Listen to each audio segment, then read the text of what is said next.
the marble floor, looked at my steel toe boots, and whispered that she was sorry, calling me sir, promising she would clean it again. I did not scream. I did not cry. I calmly walked back outside, pulled out my phone, called my lawyer, and told him to freeze the trust because it was time for justice. Before I continue this story, let me know where you are watching from in the comments below. Hit the like button and subscribe if you believe nobody should get away with hurting family. My name is Harrison Cole, and I am 70 years old. I spent 7 grueling years working as a superintendent on an offshore oil rig in the freezing waters of the North Sea. I worked bone-chilling 12-hour shifts, breathing in toxic fumes. I did not do it because I loved the ocean. I did it because my wife Cynthia passed away suddenly, and I needed to ensure our only daughter Maya would never have to worry about a financial burden. 7 years ago, I bought Maya a beautiful estate in Hidden Hills, California. I paid $8 million in cold, hard cash. It was supposed to be her sanctuary, a safe place where she and her new husband Derek could build a life and be happy together. Derek was an investment broker. I never liked his slick suits and rehearsed smiles, but Maya loved him, so I supported them. I paid for the house, set up a trust fund, and packed my bags for the Atlantic, thinking I had done my job as a father. I wired money every month.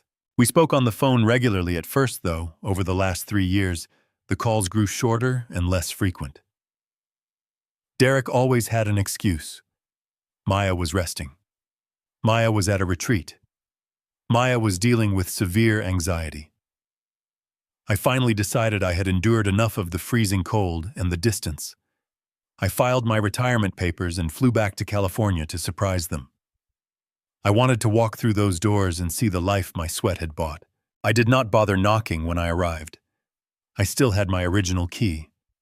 I pushed open the custom oak doors, expecting to feel the welcoming air of a happy home. Instead, the massive house was dead quiet. It was the specific kind of heavy quiet that makes the hair on the back of your neck stand straight up.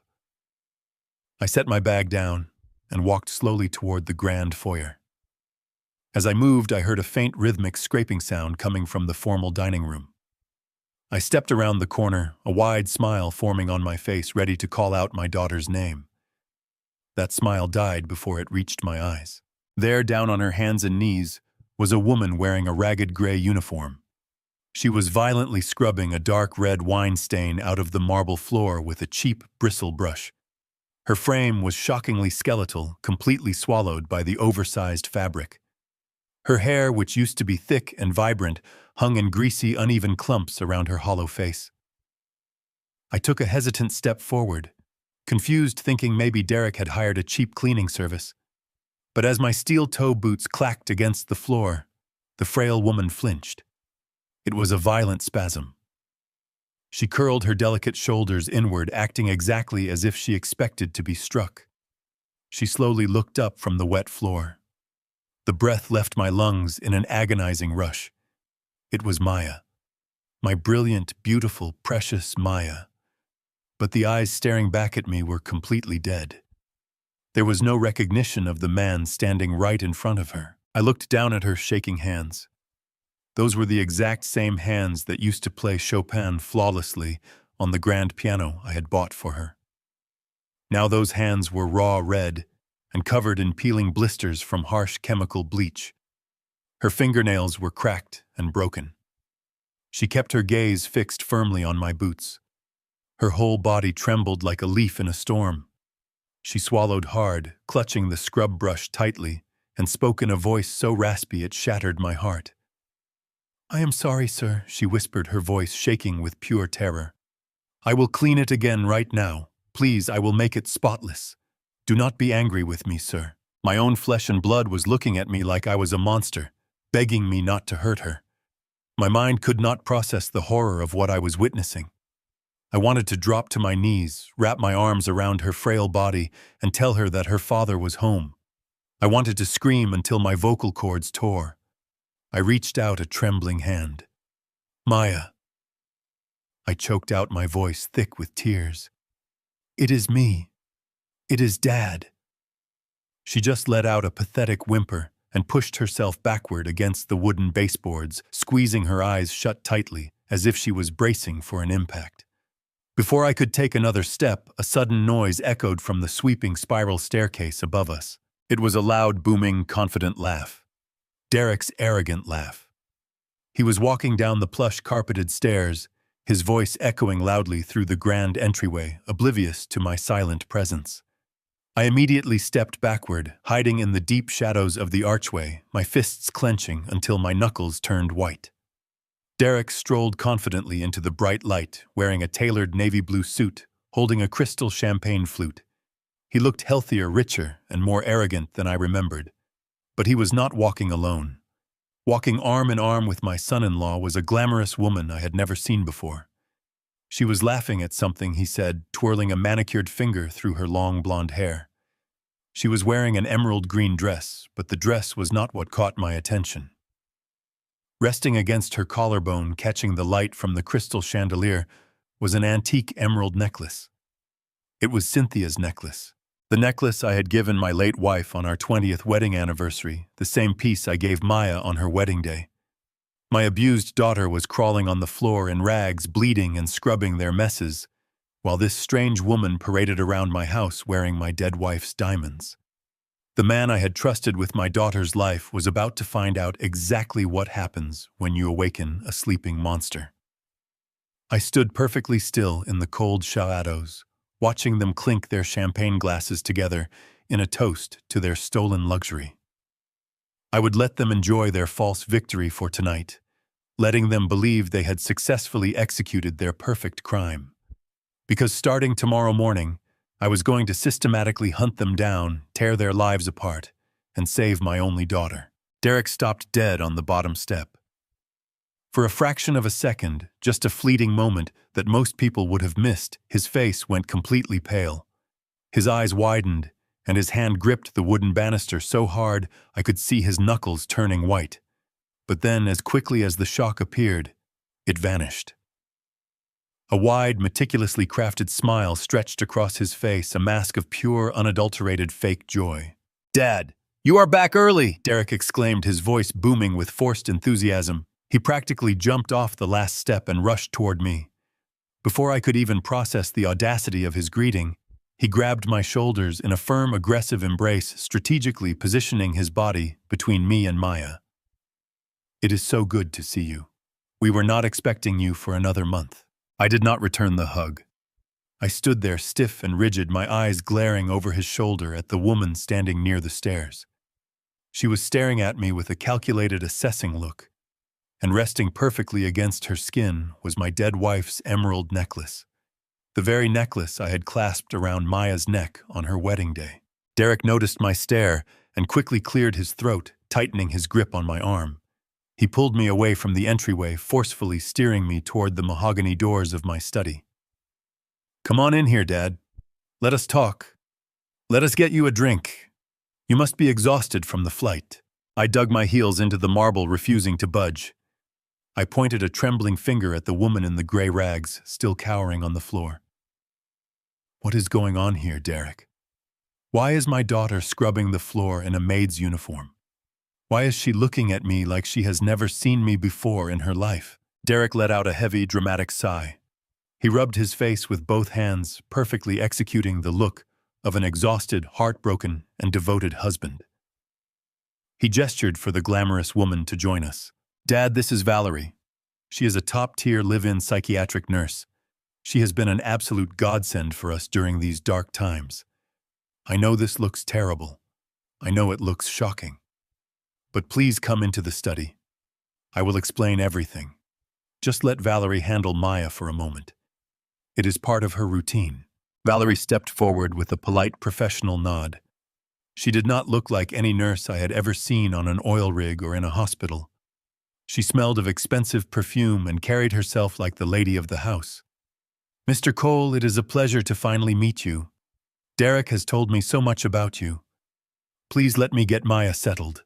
It is best not to disrupt her current state." Against every instinct screaming in my brain, I allowed Derek to usher me into the study. He closed the heavy oak doors behind us, shutting out the sight of my shivering daughter. The study was exactly as I had designed it 7 years ago, with dark wood paneling walls lined with leather-bound books and a massive fireplace. But it felt tainted now. Derek walked over to the wet bar and poured a generous measure of scotch. He held the crystal tumbler out to me, his face etched with manufactured sorrow. I did not take the glass. I just stared at him, waiting. "It is Maya, Dad," he began, his voice dropping to a somber, trembling whisper. "She is very sick. I did not want to tell you while you were out on the rig. You were doing such dangerous work, and I knew how much you worried about her. I wanted to handle it. I promised you I would take care of her, and I have been trying my best." "What kind of sick?" I demanded, my voice low and dangerous. Derek sat down on the edge of the leather sofa, resting his elbows on his knees. 4 years ago, while you were on your second rotation, Maya got pregnant. We were overjoyed. But there were complications. She suffered a severe late-term miscarriage. It was traumatic, Dad. Physically and mentally devastating. We lost the baby, and then I lost my wife. He paused, letting the silence hang in the air, allowing the weight of his words to settle over me. I felt a sharp, agonizing twist in my chest. A grandchild. My daughter had lost a child, and I had been freezing on a steel platform thousands of miles away, completely unaware of her agony. The grief broke something inside her. Derek continued, wiping a non-existent tear from his eye. The doctors diagnosed her with severe, untreatable, paranoid schizophrenia. It was triggered by the trauma. She lost her short-term memory. She started having terrifying hallucinations. She became a danger to herself, Dad. She tried to hurt herself multiple times. I sank into the chair opposite him, the breath knocked out of me. Schizophrenia. It sounded so clinical, so final. But why is she dressed like that? I asked, my voice barely a rasp. Why is my daughter scrubbing floors on her hands and knees? We have the money. I left you millions in the trust to hire the best care in the world. We did, Derek said, quickly leaning forward with an earnest, pleading expression. That is why Valerie is here. She is the best, the top specialist in the state, and the cleaning, Dad, that is actually part of her prescribed therapy. The doctors call it grounding. When Maya slips into a severe psychotic episode, when she loses her grip on reality, she needs repetitive menial labor to anchor her brain. The physical act of scrubbing, the repetitive motion, it calms her nervous system. It is the only thing that stops the night terrors. I stared at the expensive Persian rug beneath my feet. Derek's explanation was incredibly detailed, medically plausible, and delivered with such heartbreaking conviction. He sounded like a man who had spent years battling an invisible demon to save the woman he loved. He explained that they had to take away her nice clothes because she would tear them apart during her episodes. He claimed they gave her the uniform because it was durable and easy to replace. And the necklace, I asked, looking up at him. Why is the nurse wearing Cynthia's necklace? Derek did not even blink. He had an answer ready. Maya kept trying to swallow the stones, Dad. She thought they were medicine. Valerie wears it to keep it safe but visible because seeing it sometimes triggers a positive memory for Maya. It is a therapeutic tool. I swear to you, every single thing we are doing in this house is strictly for Maya's survival. I sat there in the quiet study, my heart aching with a profound, suffocating guilt. I had been away for 7 years. I had missed the most horrific tragedy of my daughter's life. I had left her alone with a husband who, by his own account, had sacrificed everything to keep her alive. I was on the verge of believing him. I was on the verge of breaking down in tears, of apologizing for my initial anger, of thanking this man for carrying the burden I should have carried. I looked at Derek, seeing him not as the slick broker I had always distrusted, but as a tragic, exhausted caretaker. I opened my mouth to speak, to offer my support, to tell him that we would get through this terrible nightmare together. But then the heavy study door swung open. It did not creak or open slowly. It flew open with the chaotic energy of a child. A little boy no older than 6 years old bounded into the room. He had a mop of messy brown hair, rosy cheeks, and dirt on the knees of his expensive jeans. He carried a plastic dinosaur toy in his small hand. He completely ignored the grand surroundings. He did not look at me. He did not even look at the woman in the gray rags who was still out in the hallway. Instead, he ran straight past Derek, sprinting toward the glamorous woman who had just stepped into the doorway behind him. "Mommy," the little boy yelled, throwing his arms around Valerie's legs. "I found my dinosaur in the garden. Can we watch a movie now?" Valerie froze. Her manicured hand hovered awkwardly in the air over the boy's head. I watched as the blood instantly drained from Derek's face. His smooth, confident facade shattered in a microscopic instant. His jaw clenched so hard, a muscle ticked frantically in his cheek. His eyes darted to me, filled with an unmistakable raw and absolute panic. The silence in the room was sudden and deafening, broken only by the innocent laughter of a child calling a nurse his mother in a house bought by my money, while my daughter scrubbed the floors outside. I did not say a word. I just looked at the boy. Then I looked at Derek, and the cold, hard truth began to claw its way out of the darkness. I needed every single ounce of discipline I had learned on the rigs to keep my hands at my sides. Every muscle in my body coiled, screaming at me to lunge across the mahogany desk, grab Derek by the collar of his tailored suit, and throw him through the expensive glass windows of the study. He stood there maintaining his tragic expression, entirely unaware of the violent storm raging inside my head. The boy was holding on to Valerie, burying his face in the expensive fabric of her dress, while my daughter was out in the hall, scrubbing the floor like a dog. I dug my fingernails into my palms until the skin nearly broke. I could not act now. If I exploded, if I showed them my hand, Derek would call the police. He would use his legal authority to ban me from the property, and he might disappear with Maya before I could build a case. I had to play the game. I had to be the broken, exhausted old man they thought I was. I forced my shoulders to slump. I let a heavy, trembling sigh escape my lips, rubbing my eyes as if the weight of the revelation had completely shattered my spirit. "You are right, Derek," I murmured, keeping my voice shaky and weak. "I am just so shocked. I had no idea she was this sick. I should not have barged in here without calling first. I was just so eager to see my little girl. But I see now that I have upset the balance. I am so sorry for disrupting her routine." Valerie exchanged a fleeting, triumphant glance with Derek. A smug, victorious little smile tugged at the corner of her painted lips before she quickly hid it behind a mask of professional concern. "It is quite all right, Mr. Cole," she said, her voice dripping with condescending sweetness. "We know this is a difficult adjustment. Psychiatric care is complex, but we have everything under control." Derek visibly relaxed. The tension drained from his posture, and he moved toward the wet bar with the unearned confidence of a king in his castle. "Let us just take a deep breath, Dad," he said very smoothly. "It has been a long day for you. Let me pour you something to take the edge off." I watched in silent fury as he reached for a specific bottle on the top shelf. It was a 25-year-old Macallan. I recognized the label instantly.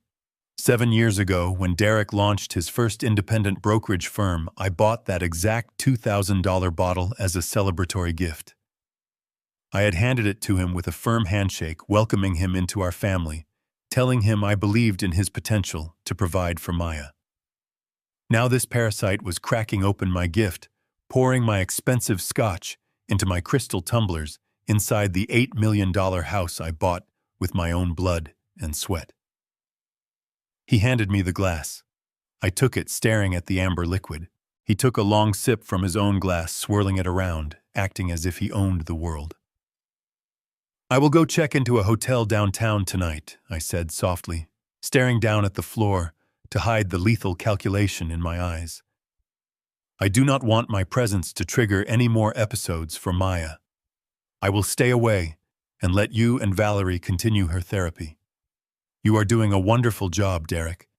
It takes a strong man to shoulder this burden." Derek actually puffed out his chest a little, soaking up the false praise. "I am just doing what any good husband would do, Dad. She is my world. I will not give up on her." I nodded, swallowing the bile that rose in my throat. While Derek was busy performing his role as the martyred husband, the little boy who had been hiding behind Valerie's legs peeked out. He looked up at me with innocent curiosity, still clutching his plastic dinosaur. Valerie immediately placed a protective hand on his shoulder, trying to pull him back. "Come along now, Leo," she said quickly, a hint of nervousness bleeding through her calm facade. "Let us go upstairs and leave the adults to their conversation." But Leo did not move. He stepped forward, his small shoes sinking into the thick Persian rug. He tilted his head, staring at the worn steel toe boots I was wearing. I carry a few wrapped butterscotch candies in my heavy jacket pocket, a habit I picked up many years ago to keep my throat from drying out in the cold, salty ocean air. I slowly reached into my pocket, making sure my movements were slow and non-threatening. I crouched down to his eye level, balancing on the balls of my feet. "Hello there, little man," I said, keeping my tone gentle and warm. "That is a mighty fine dinosaur you have there. Are you a brave explorer?" Leo smiled, a bright, genuine smile that instantly reminded me of Maya when she was that age. "Yes," he chirped proudly. "I found him in the dirt. He is a fierce hunter." I chuckled, pulling the butterscotch candy from my pocket and holding it out in my open palm. "Well, fierce hunters need energy. Would you like a piece of candy?" Valerie stepped forward quickly, her designer heels clicking sharply against the polished floorboards. "He really should not be eating sweets right now," she interjected, reaching down to grab his hand. But Leo had already taken another confident step closer to me, reaching out his small fingers to take the wrapped candy. As he took it, he looked directly into my face. The lighting in the study was dim, but a beam of afternoon sunlight was piercing through the tall bay windows, illuminating his small features perfectly. I froze. The breath completely left my lungs. I forgot where I was. I forgot about Derek standing by the bar. I forgot about Valerie hovering nervously above us. I just stared into the eyes of this 6-year-old boy. His left eye was a piercing, icy blue. His right eye was a deep, vivid, beautiful emerald green. It was striking heterochromia. It was not just a random genetic mutation. It was the exact, incredibly rare genetic trait that had belonged to my late wife, Cynthia. I stared into those eyes, feeling a shockwave of realization crash through my entire body. I slowly shifted my gaze to Valerie. She had dark, flat brown eyes. I looked over at Derek. He had standard, unremarkable brown eyes. It is biologically impossible for two brown-eyed parents to produce a child with this exact, specific genetic anomaly. It was a complete mathematical impossibility. I looked back down at the little boy happily unwrapping the butterscotch. My hands began to tremble, not from old age, but from the horrifying weight of the truth. The sad story about the tragic late-term miscarriage was a complete lie. The precious baby did not die. That boy, little Leo, standing right in front of me, calling the fake nurse his mother, was Maya's biological son. When I forced myself to stand up from the heavy leather armchair, I had to grip my cane tightly to steady my shaking legs. I told Derek that the jet lag had finally caught up to me, that I needed to rest my tired bones in a quiet hotel room for the night. I promised I would return the next day when everyone was properly rested. Derek walked me to the front door, his hand resting comfortably on my back, playing the part of the perfect, caring son-in-law.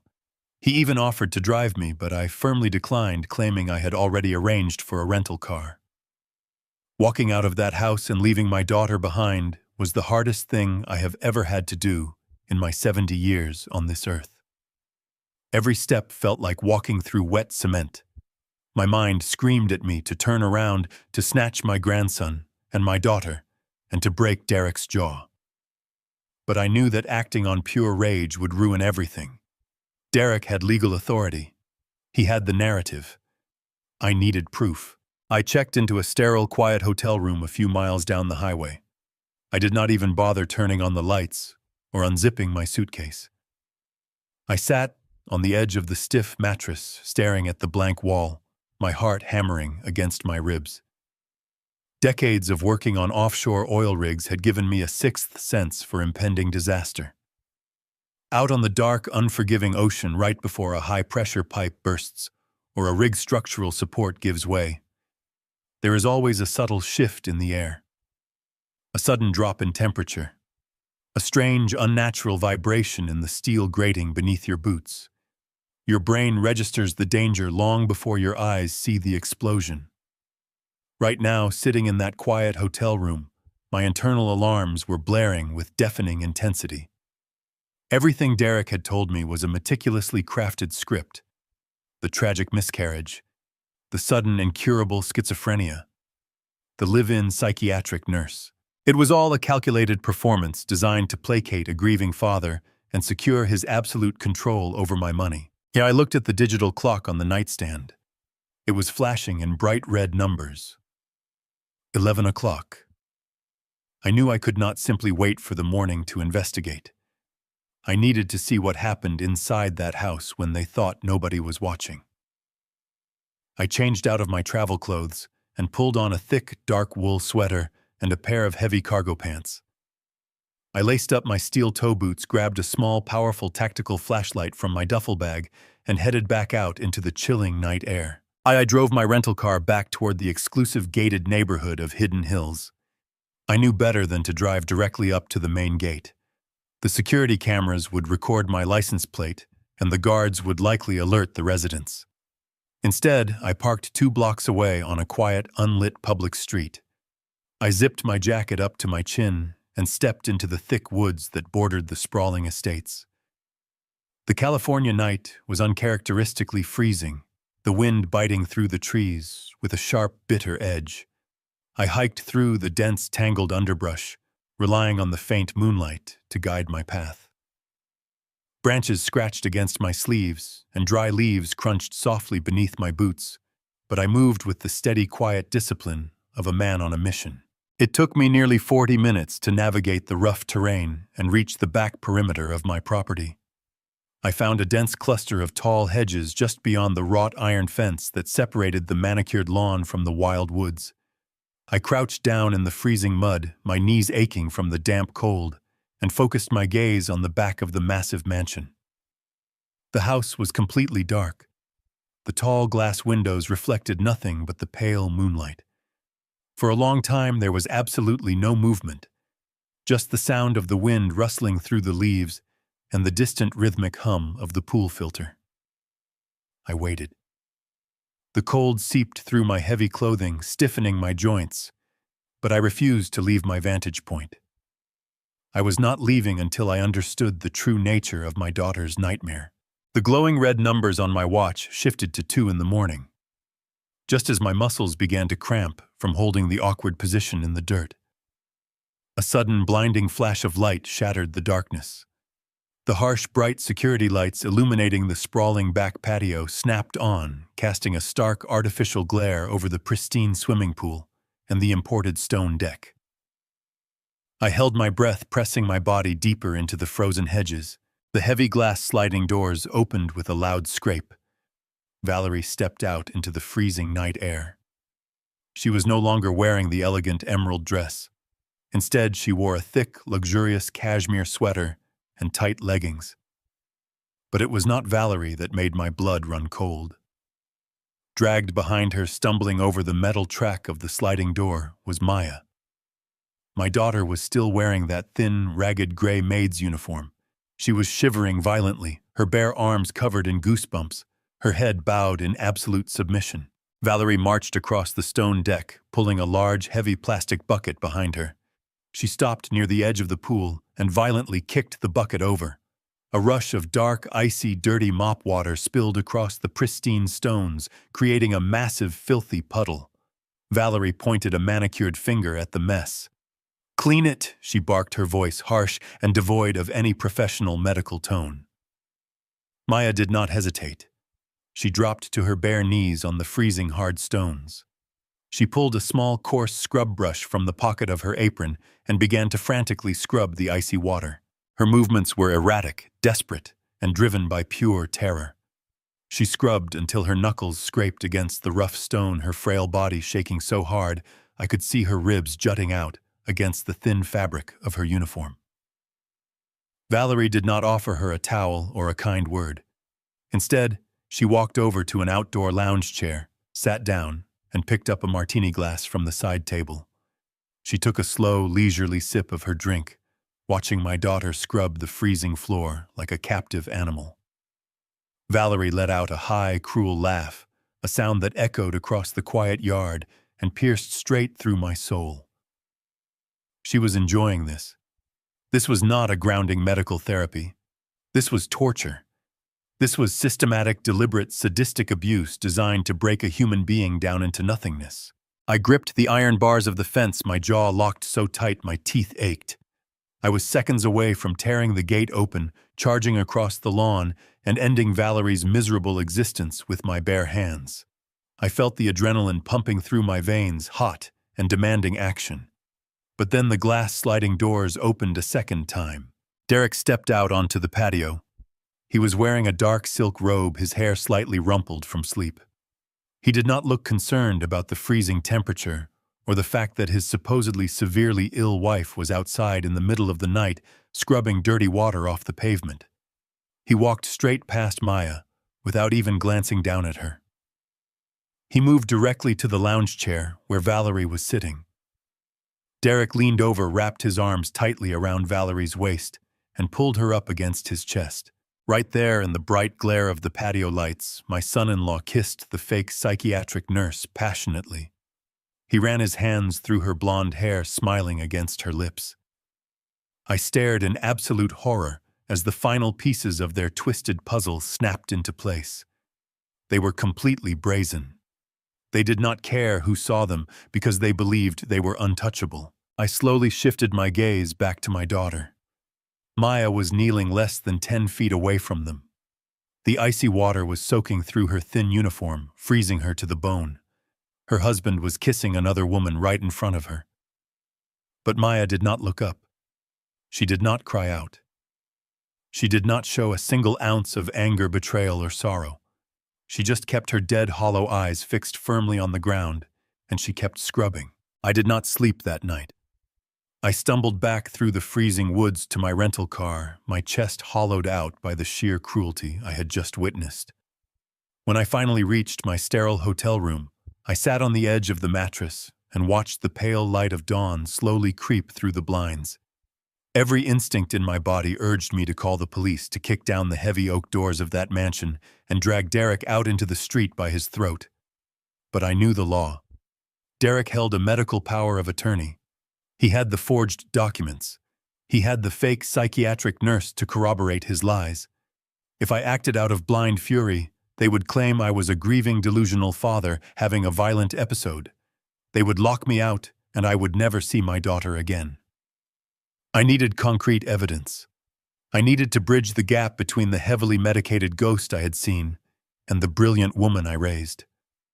I had to speak to Maya alone, away from their watchful eyes. By 7 in the morning, I was parked 2 blocks away from the estate. I pulled up my jacket collar against the damp morning fog and walked quietly toward the service alleyway running behind the neighborhood properties. The high stone walls of the mansion separated the pristine, manicured lawns from the industrial dumpsters where the garbage collection took place. I knew the layout perfectly because I had reviewed every blueprint when I purchased the property 7 years ago. There was a blind spot right behind the heavy iron service gate, totally hidden from the property's main security cameras. I positioned myself behind a large concrete pillar blending into the morning shadows and waited. The chill of the concrete seeped through my jacket, but I stood completely still. I waited for over an hour, listening to the distant sounds of the wealthy neighborhood waking up.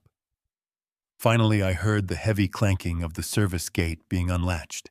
The heavy iron hinges groaned open with a loud metallic screech. Maya stumbled out into the damp alleyway. She was dragging 2 massive black garbage bags across the asphalt. In the unforgiving light of the morning sun, her physical condition was even more horrifying than it had been in the dim hallway the day before. Her uniform hung off her frail collarbones. Her bare arms were bruised and marked with fresh, angry red scratches. She was panting heavily, struggling with the weight of the bags, her movements slow and incredibly lethargic. Her head hung low, her unbrushed hair hiding her face as she hoisted the first bag into the large metal dumpster. She moved like a machine with a dying battery completely devoid of any human spark. When she reached for the second bag, I stepped out from behind the concrete pillar. I did not move quickly. I did not want to startle her. I took a single deliberate step onto the gravel. The sound of my steel toe boots crunching against the loose stones echoed in the quiet alleyway. Maya gasped. She dropped the plastic bag, spinning around with a violent jerk. The moment she saw a tall man standing in the alleyway, she collapsed against the cold metal of the dumpster. She threw both of her blistered hands over her head, curling her body into a tight ball, cowering like a beaten animal, expecting a physical blow. "Please," she whimpered, her voice raspy and broken. "I am sorry. I will go back inside. I am sorry." I stopped immediately. I held my hands up, showing her my empty palms, keeping my distance. I did not rush toward her. I did not try to touch her.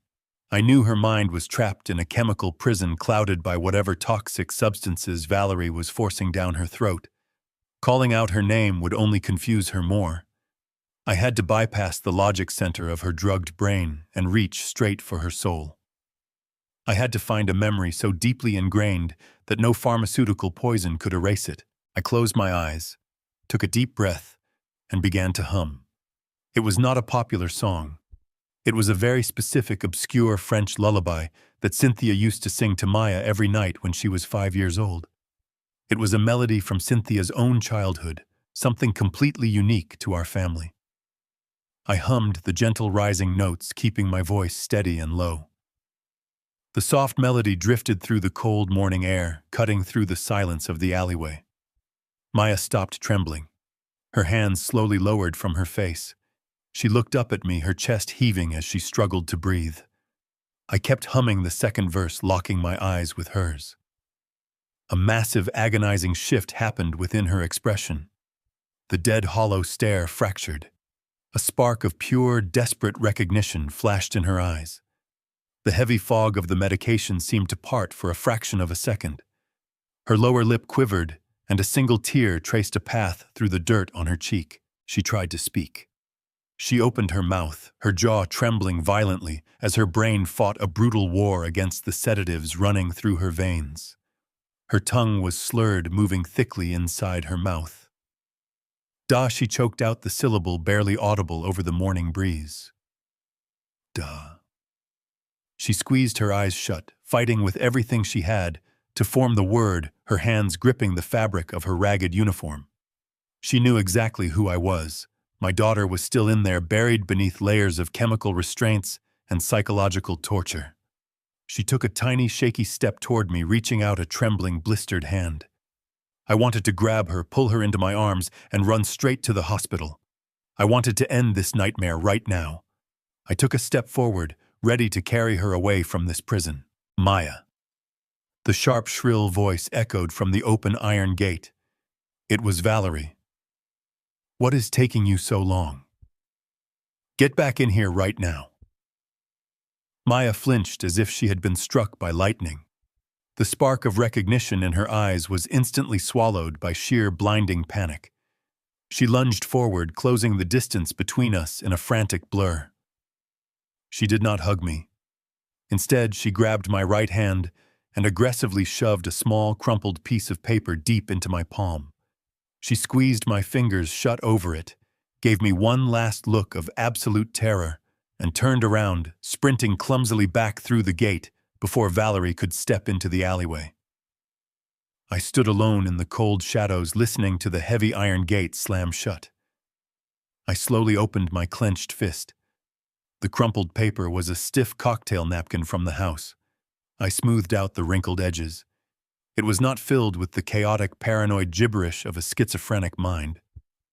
Written across the white paper in a dark, rusty red fluid clearly drawn using her own blood were 3 desperate words.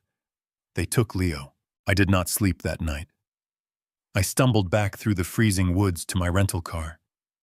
My chest hollowed out by the sheer cruelty I had just witnessed.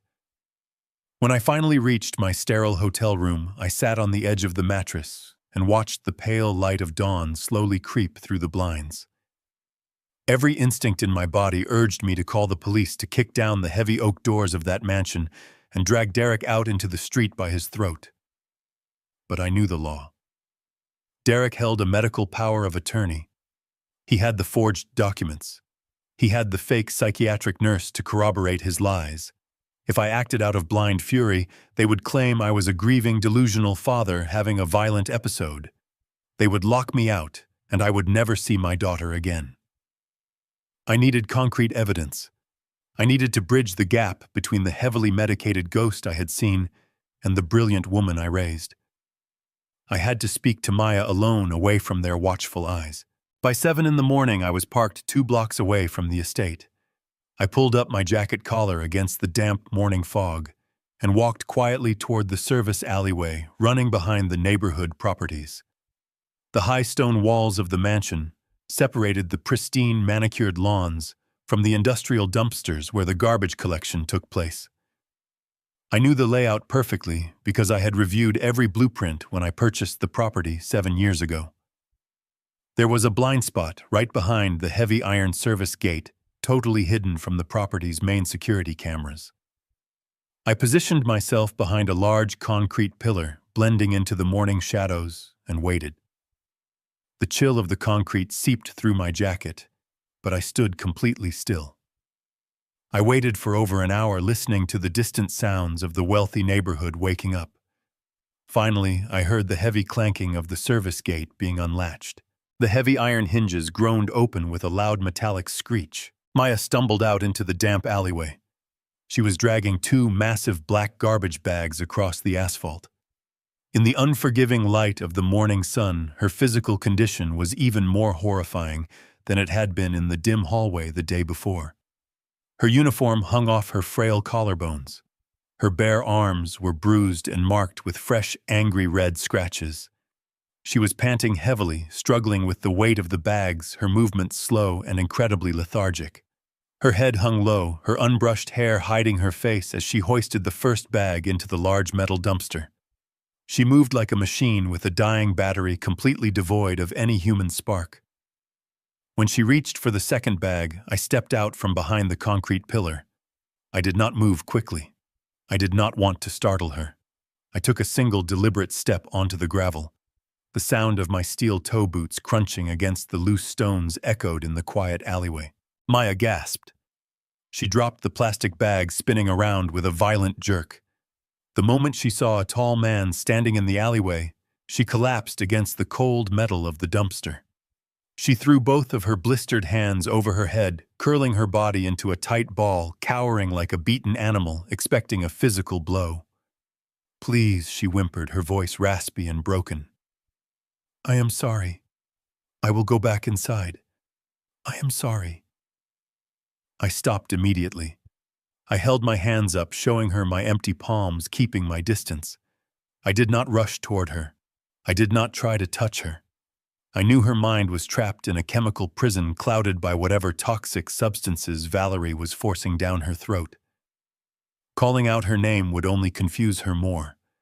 I had to bypass the logic center of her drugged brain and reach straight for her soul. I had to find a memory so deeply ingrained that no pharmaceutical poison could erase it. I closed my eyes, took a deep breath, and began to hum. It was not a popular song. It was a very specific, obscure French lullaby that Cynthia used to sing to Maya every night when she was 5 years old. It was a melody from Cynthia's own childhood, something completely unique to our family. I hummed the gentle rising notes, keeping my voice steady and low. The soft melody drifted through the cold morning air, cutting through the silence of the alleyway. Maya stopped trembling. Her hands slowly lowered from her face. She looked up at me, her chest heaving as she struggled to breathe. I kept humming the second verse, locking my eyes with hers. A massive, agonizing shift happened within her expression. The dead, hollow stare fractured. A spark of pure, desperate recognition flashed in her eyes. The heavy fog of the medication seemed to part for a fraction of a second. Her lower lip quivered, and a single tear traced a path through the dirt on her cheek. She tried to speak. She opened her mouth, her jaw trembling violently as her brain fought a brutal war against the sedatives running through her veins. Her tongue was slurred, moving thickly inside her mouth. "Duh," she choked out the syllable barely audible over the morning breeze. "Duh." She squeezed her eyes shut, fighting with everything she had to form the word, her hands gripping the fabric of her ragged uniform. She knew exactly who I was. My daughter was still in there, buried beneath layers of chemical restraints and psychological torture. She took a tiny, shaky step toward me, reaching out a trembling, blistered hand. I wanted to grab her, pull her into my arms, and run straight to the hospital. I wanted to end this nightmare right now. I took a step forward, ready to carry her away from this prison. Maya, the sharp, shrill voice echoed from the open iron gate. It was Valerie. "What is taking you so long? Get back in here right now." Maya flinched as if she had been struck by lightning. The spark of recognition in her eyes was instantly swallowed by sheer, blinding panic. She lunged forward, closing the distance between us in a frantic blur. She did not hug me.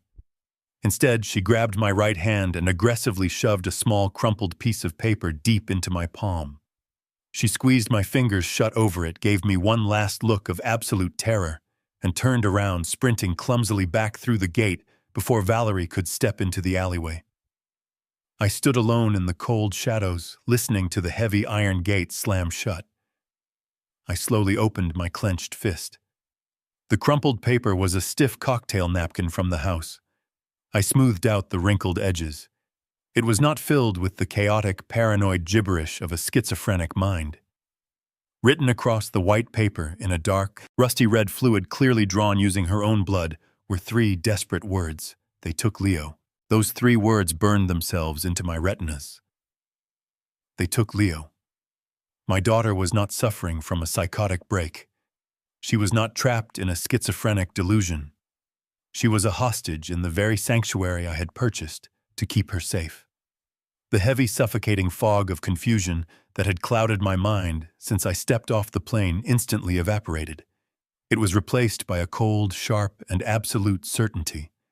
I carefully folded the blood-stained napkin and placed it into the breast pocket of my jacket, pressing it flat against my heart. I turned away from the towering stone walls of the estate and began the long walk back to my rental car. My steps were no longer heavy with grief. They were measured, precise, and driven by a singular, dangerous purpose. I climbed into the driver's seat, started the engine, and turned the heater on full blast to chase the damp morning chill from my bones. I did not drive back to the hotel. I pulled out onto the highway and headed straight for the financial district of downtown Los Angeles.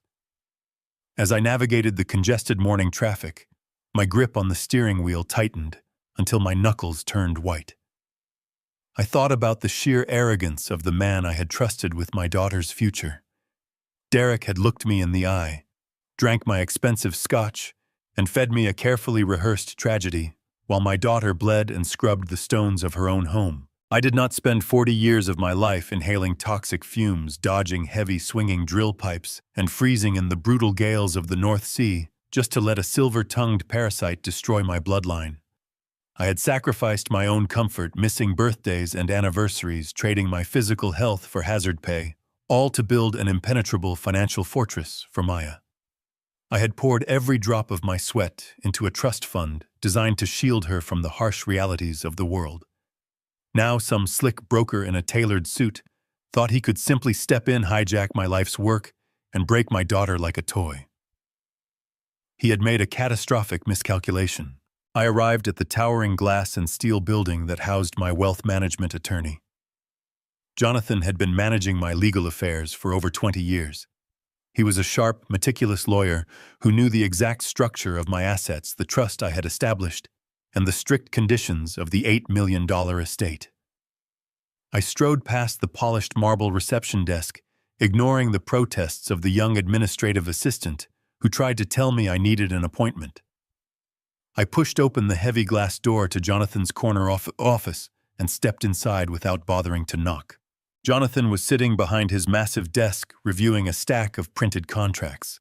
He looked up, startled by the sudden intrusion, but his annoyance quickly shifted to profound shock when he recognized my face. "Harrison," he said quickly, standing up and hurriedly buttoning his suit jacket. "I had no idea you were back from the rig. We did not have a meeting scheduled for today. Is everything all right?" I closed the heavy office door behind me, making sure it clicked shut securely. I walked over to his desk and leaned over the polished wood, resting my weight on my hands. "Nothing is right, Jonathan," I said, keeping my voice low and perfectly level. "I need you to pull every single public record, property deed, and trust document associated with my daughter and her husband. I want to see every financial movement, every legal filing, and every signature recorded in the county database over the last 4 years." Jonathan frowned, clearly taken aback by the fierce intensity in my eyes. "Harrison, please sit down. What exactly is going on? Did Derek mismanage the maintenance funds? I received the annual property tax payments on schedule, so I assumed everything at the estate was operating normally. What has he done?" I reached into my jacket pocket, pulled out the crumpled, blood-stained napkin, and placed it on the pristine surface of his desk. I did not offer a long, emotional explanation. I gave him the cold, hard facts. "Maya is not suffering from a psychiatric breakdown," I told him, watching his eyes widen as he read the desperate message. "She is being held hostage in her own home. Derek has hired a fake nurse. They are keeping her heavily sedated, forcing her to do manual labor, and they are using my grandson as leverage to keep her compliant. I need to know exactly how much legal authority Derek has managed to steal while I was out on the ocean." Jonathan did not ask any more questions. The color completely drained from his face as the gravity of the horrific situation settled over him.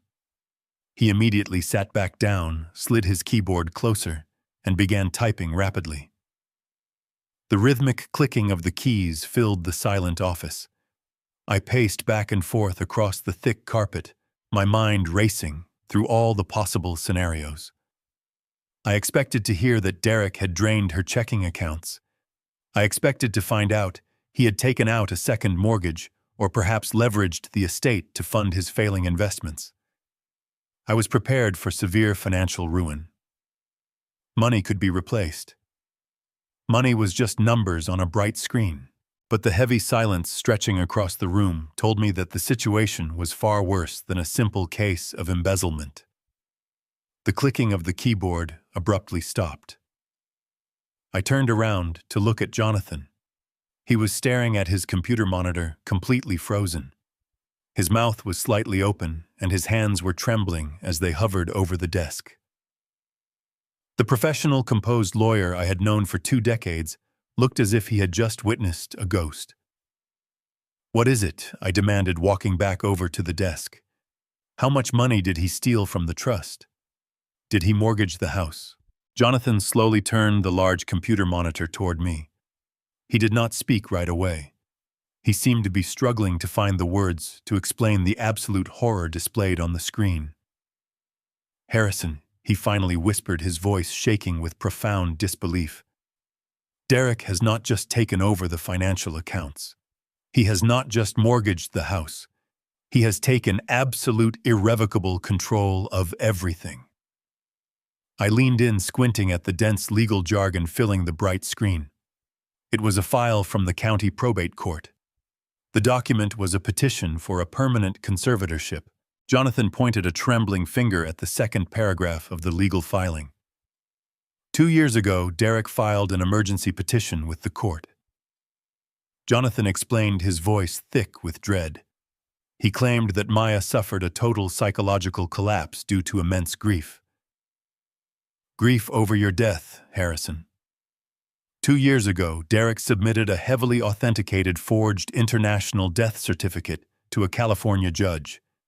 He claimed you were killed in a catastrophic explosion on an offshore oil rig in the North Sea, using your remote job to seal his absolute control." I stared at the glowing screen, feeling the temperature in the room plummet. Dead. I was legally dead. Derek had completely erased my existence with a few sheets of forged paper. He knew the isolation of an offshore oil rig meant I would not be checking my credit score or reading California probate notices. Jonathan sat frozen, his hands trembling as he stared at the horrible truth. He asked me if I wanted to call the federal authorities right now to bring down a massive hammer of fraud charges on Derek. I shook my head, my voice eerily calm despite the violent storm raging in my chest. Not yet, I told him. If we show our hand too early, Derek might panic. He might flee the country with my grandson. Or worse, he could use his legal conservatorship to authorize a lethal medical intervention for Maya before the police even breach the gates. I need to know every single thing happening inside that house. I need eyes and ears in every room to capture his entire network of lies before we strike. I left Jonathan in his office with strict orders to prepare the legal artillery, and I drove straight back into the heart of Los Angeles. 7 years ago, when I first bought the Hidden Hills estate, I spared absolutely no expense to ensure my daughter would be safe. I did not just buy a fancy alarm system. I paid $150,000 for a military-grade, state-of-the-art, smart home surveillance network. It was designed by a private security firm that handled threat assessment for high-level corporate executives and foreign diplomats. The system included hidden microphones, built directly into the crown molding, highly sensitive acoustic motion sensors, and microscopic camera lenses embedded seamlessly into the smoke detectors of every major room. When Derek officially moved in, he immediately changed all the digital passwords and user codes, claiming he valued their marital privacy. He manually disabled the local administrative access panels on the property, assuming he had permanently locked me out of the digital architecture forever. What that arrogant, thieving broker did not realize was that I never actually transferred the primary legal ownership of the security contract. I was still listed as the sole master account holder on all the foundational corporate records. I parked my rental car in front of a sleek, unmarked glass building located deep in the bustling business district. The elite security firm operated quietly from the shadows, completely without flashy corporate logos or bright neon signs. I walked swiftly through the automatic sliding doors and approached the pristine front reception desk. The administrative receptionist immediately asked for my identification. I handed her my passport and my original heavy paper account documents from 7 years ago. She scanned the thick paperwork, her professional smile faltering slightly when my full name popped up on her glowing computer monitor. She politely asked me to wait and nervously disappeared into a secure back room. A few minutes later, the director of operations, a stern, heavily built man named Marcus, who I had worked with 7 years ago, walked into the main lobby. He looked at me exactly as if he had just seen a walking ghost. He quickly admitted that they had received a formal notice of my death 2 years ago from my son-in-law, who had subsequently requested a complete transfer of the system credentials. I leaned heavily across the front desk, looking him dead in the eye, and told him that the official reports of my tragic death had been greatly exaggerated. I demanded my master access be reinstated immediately. Marcus did not argue with me.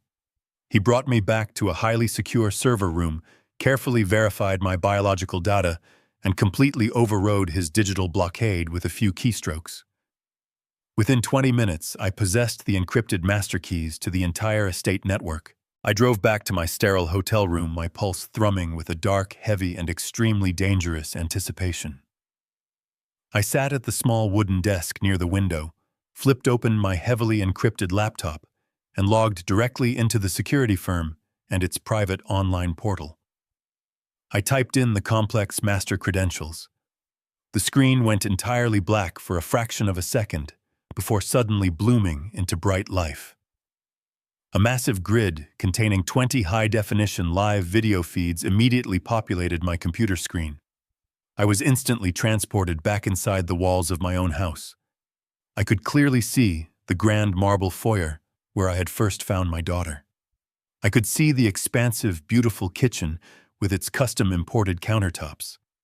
I could see the dark, heavy mahogany panels of the study where Derek had blatantly lied to my face. The dormant cameras had silently awakened, remaining invisible and entirely undetected by the violent parasites currently living within the estate. I plugged a pair of heavy studio headphones into the audio jack, slowly adjusting the volume until the ambient sounds of the mansion filled my ears. I could hear the faint rhythmic hum of the central air conditioning unit. I could hear the distant splashing water of the massive pool filter running outside. I systematically clicked through the various camera feeds, desperately searching for any sign of my daughter or my young grandson. My cursor hovered directly over the specific feed labeled as the master bedroom. I clicked the small icon, rapidly expanding the high-definition video to fill my entire monitor. The hidden camera was angled perfectly from the upper corner of the ceiling, capturing the massive king-sized bed and the sweeping glass balcony doors. Derek was pacing back and forth across the plush carpet. He was wearing his tailored dark trousers and a loose white shirt, holding his cell phone pressed tightly to his ear. He was speaking in a rapid, hushed tone, his free hand gesturing aggressively in the empty air.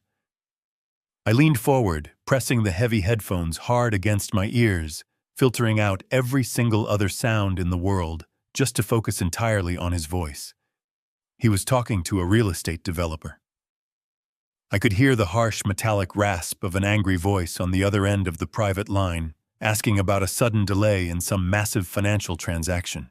Derek abruptly stopped pacing and ran a hand through his carefully styled hair. "Listen to me," Derek said, his voice dripping with a terrifying, absolute cold certainty. "I told you the capital is secure. Do not worry about the crazy wife. Her mental condition is rapidly deteriorating, just as we originally planned. The legal paperwork is completely ironclad. Once we close the $5 million home equity line of credit next week, I am transferring her directly to a state ward. She will be locked away in a psychiatric facility, kept completely sedated at all times. She will not be an issue for us anymore, and the old man is already legally dead and permanently buried deep in the system. The money will be wired directly into the offshore accounts by Friday. Just have the contracts ready for my signature." I ripped the heavy studio headphones off my ears and threw them onto the hotel desk. The smooth leather slapped against the wood, but the sound barely registered over the roaring in my ears. I stared at the glowing monitor, watching Derek casually end his phone call and walk back into the master bathroom, as if he had just ordered takeout instead of condemning my daughter to a permanent state ward. A $5 million home equity line of credit. He was going to drain the remaining value of the Hidden Hills estate, wire the money to untraceable offshore accounts, and lock Maya away in a psychiatric facility where nobody would ever hear her voice again. He had manufactured a reality where I was dead, his wife was violently insane, and he was the tragic hero cashing out his reward. The sheer, calculated evil of it paralyzed me for a long moment.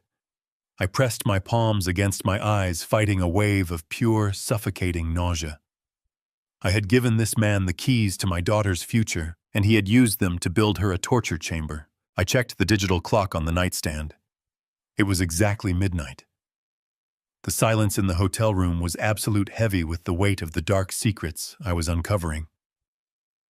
Just as the numbers shifted to 1 minute past midnight, 3 sharp, rhythmic knocks echoed from the solid wooden door.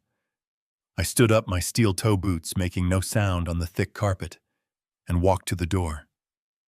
I looked through the brass peephole. Standing in the dimly lit hallway was Robert, the elite private investigator I had hired immediately after leaving my attorney's office earlier that afternoon. I unlocked the deadbolt and pulled the door open. Robert stepped inside without saying a single word. He was wearing a dark trench coat, his expression grave and unreadable. He carried a thick, heavy manila envelope tucked tightly under his left arm. I locked the door behind him and motioned toward the small seating area near the window. Robert sat down and placed the thick manila envelope onto the glass coffee table. The yellow paper seemed to glow under the harsh hotel lighting. I had tasked Robert with 2 impossible jobs. First, I needed absolute biological proof of the little boy's parentage. Second, I needed to know exactly what kind of chemical poison was keeping my daughter trapped in a state of living death. When Maya had dropped those heavy black garbage bags in the alleyway that morning, she had unknowingly handed me everything I needed. Robert and his team had intercepted the municipal trash pickup, recovering the bags Maya had dragged out. Inside those bags, they found a discarded plastic hairbrush tangled with long, dark strands of Maya's hair and a discarded juice box with little Leo's saliva on the straw. Combined with the rusty dried blood from the cocktail napkin Maya had pressed into my palm, the rapid testing laboratory had more than enough genetic material to work with. I did not sit down. I stood towering over the glass table, staring at the thick envelope as if it were an unexploded bomb. Robert looked up at me, his seasoned eyes filled with a rare, heavy sympathy. "I paid extra to have the technicians rush the analysis, Harrison," he said, his voice a low, steady rumble. "The results are completely conclusive. I suggest you brace yourself before you read the toxicology screening." I reached down and picked up the envelope. The paper was rough against my calloused fingertips. I unclasped the metal fastener and pulled out the thick stack of stark white laboratory reports. I flipped directly to the first page. It was the genetic paternity and maternity analysis. The stark black text confirmed what my gut had been screaming since the moment I saw those piercing, mismatched eyes in the study. The probability of maternity was a solid 99.9%. Little Leo, the boy Derek had proudly paraded around the house, the boy calling Valerie his mother, was unequivocally Maya's biological son. The tragic story of the late-term miscarriage was a complete fabricated lie designed to explain away the absence of a baby while they secretly kept him hidden on the estate. They had stolen her child, erased her reality, and forced her to live as a servant in the presence of her own flesh and blood. The agonizing pain I felt for my daughter was suddenly eclipsed by a profound, terrifying protective instinct for my grandson. I swallowed hard, the dry air scratching the back of my throat, and flipped to the second section of the dossier. This was the comprehensive toxicology report pulled from the root follicles of the hair retrieved from the trash. I scanned the long list of chemical compounds, expecting to see a cocktail of heavy psychiatric medications used to treat severe paranoid schizophrenia. Derek had stood in my study and confidently declared that Maya was suffering from untreatable violent delusions. He claimed she needed aggressive medical intervention to survive her own mind. I read the results once and then I read them a second time, my vision blurring at the edges. I looked up at Robert, my hands shaking so violently the paper rattled in the quiet room. "There is nothing here," I whispered, my voice sounding completely foreign to my own ears. "There is absolutely no trace of any recognized schizophrenia medication. There are no standard antipsychotics, no mood stabilizers, no typical therapeutic drugs." Robert slowly shook his head, his face a grim mask of controlled anger. "No, Harrison, there is not," he confirmed quietly. "They are not treating her for a psychiatric condition because she does not have one. Look closer at the second page. Look at the specific chemical compounds the laboratory isolated in the deepest layers of her hair follicles." I turned the page. Highlighted in bright, harsh yellow ink were two specific, highly regulated chemical compounds: haloperidol and rohypnol. I felt a cold, paralyzing dread wash over my entire body. I knew exactly what those potent drugs were. Anyone who has spent time working in the rough, dangerous port cities of the world knows exactly what those specific chemicals do to a human brain. Haloperidol is a massive, incredibly potent tranquilizer, typically used as a severe chemical restraint to completely sedate highly aggressive patients. It strips away a person's motor functions, leaving them physically exhausted, compliant, and completely unable to fight back against an attacker. Rohypnol is a severe central nervous system depressant, commonly known for inducing profound total amnesia. It wipes the short-term memory entirely clean, leaving the victim profoundly confused, totally disoriented, and highly susceptible to any dark suggestion. Derek and Valerie were not treating my beloved daughter for an illness. They were chemically lobotomizing her every single day. They were keeping her trapped in a manufactured nightmare, forcefully stripping away her memories and her strength so she would never remember who she was or realize that her beautiful son was living just upstairs. The sheer, unimaginable cruelty of their daily routine finally broke the last remaining shred of my restraint. I sat perfectly still in the darkness of my hotel room, the glow of the laptop screen casting a harsh light across my face. The toxicology report had ripped the blindfold from my eyes, replacing my profound grief with absolute rage. Derek and Valerie were not treating my daughter. They were dismantling her mind systematically, stripping away her consciousness with heavy chemical restraints. I turned my attention back to the high-definition video grid glowing on my monitor. It was midnight. The military-grade smart home surveillance system, the very system Derek thought he had disabled 7 years ago, was transmitting perfectly clear encrypted live feeds from every corner of the estate. I clicked on the feed labeled for the study, maximizing the window to fill my screen. I plugged my studio headphones in, pressing them tightly against my ears, bracing myself for whatever horrors the night would reveal. The study was illuminated by the soft glow of a single reading lamp on Derek's desk. For several minutes, the room remained entirely empty and utterly silent. Then the heavy oak doors swung open with a sudden violent force. Valerie strode into the room, her designer heels clicking sharply against the floorboards. She was not walking alone. Her left hand was tightly twisted into the thick roots of Maya's hair, forcefully dragging my frail daughter behind her. Maya stumbled over the threshold, letting out a weak whimper of pain, her skeletal frame practically swallowed by the oversized gray maid's uniform. Valerie did not show a single ounce of mercy. She yanked Maya's hair backward, forcing my daughter to her knees on the expensive Persian rug. "Stay right there and do not make a sound." Valerie hissed, her voice a cruel whisper that echoed perfectly through the hidden acoustic microphones. Maya simply bowed her head, her thin shoulders shaking violently, completely conditioned to submit. Derek emerged from the shadows near the wet bar, wearing his silk robe and a smug smile. He did not look at his wife kneeling on the floor. Instead, he casually picked up a crystal tumbler and filled it halfway with filtered water. He then reached into the pocket of his robe and pulled out a small, unmarked prescription bottle. I held my breath, my fingernails digging into my palms, as I watched him unscrew the cap. He tapped 3 large, chalky white pills onto the polished bar top.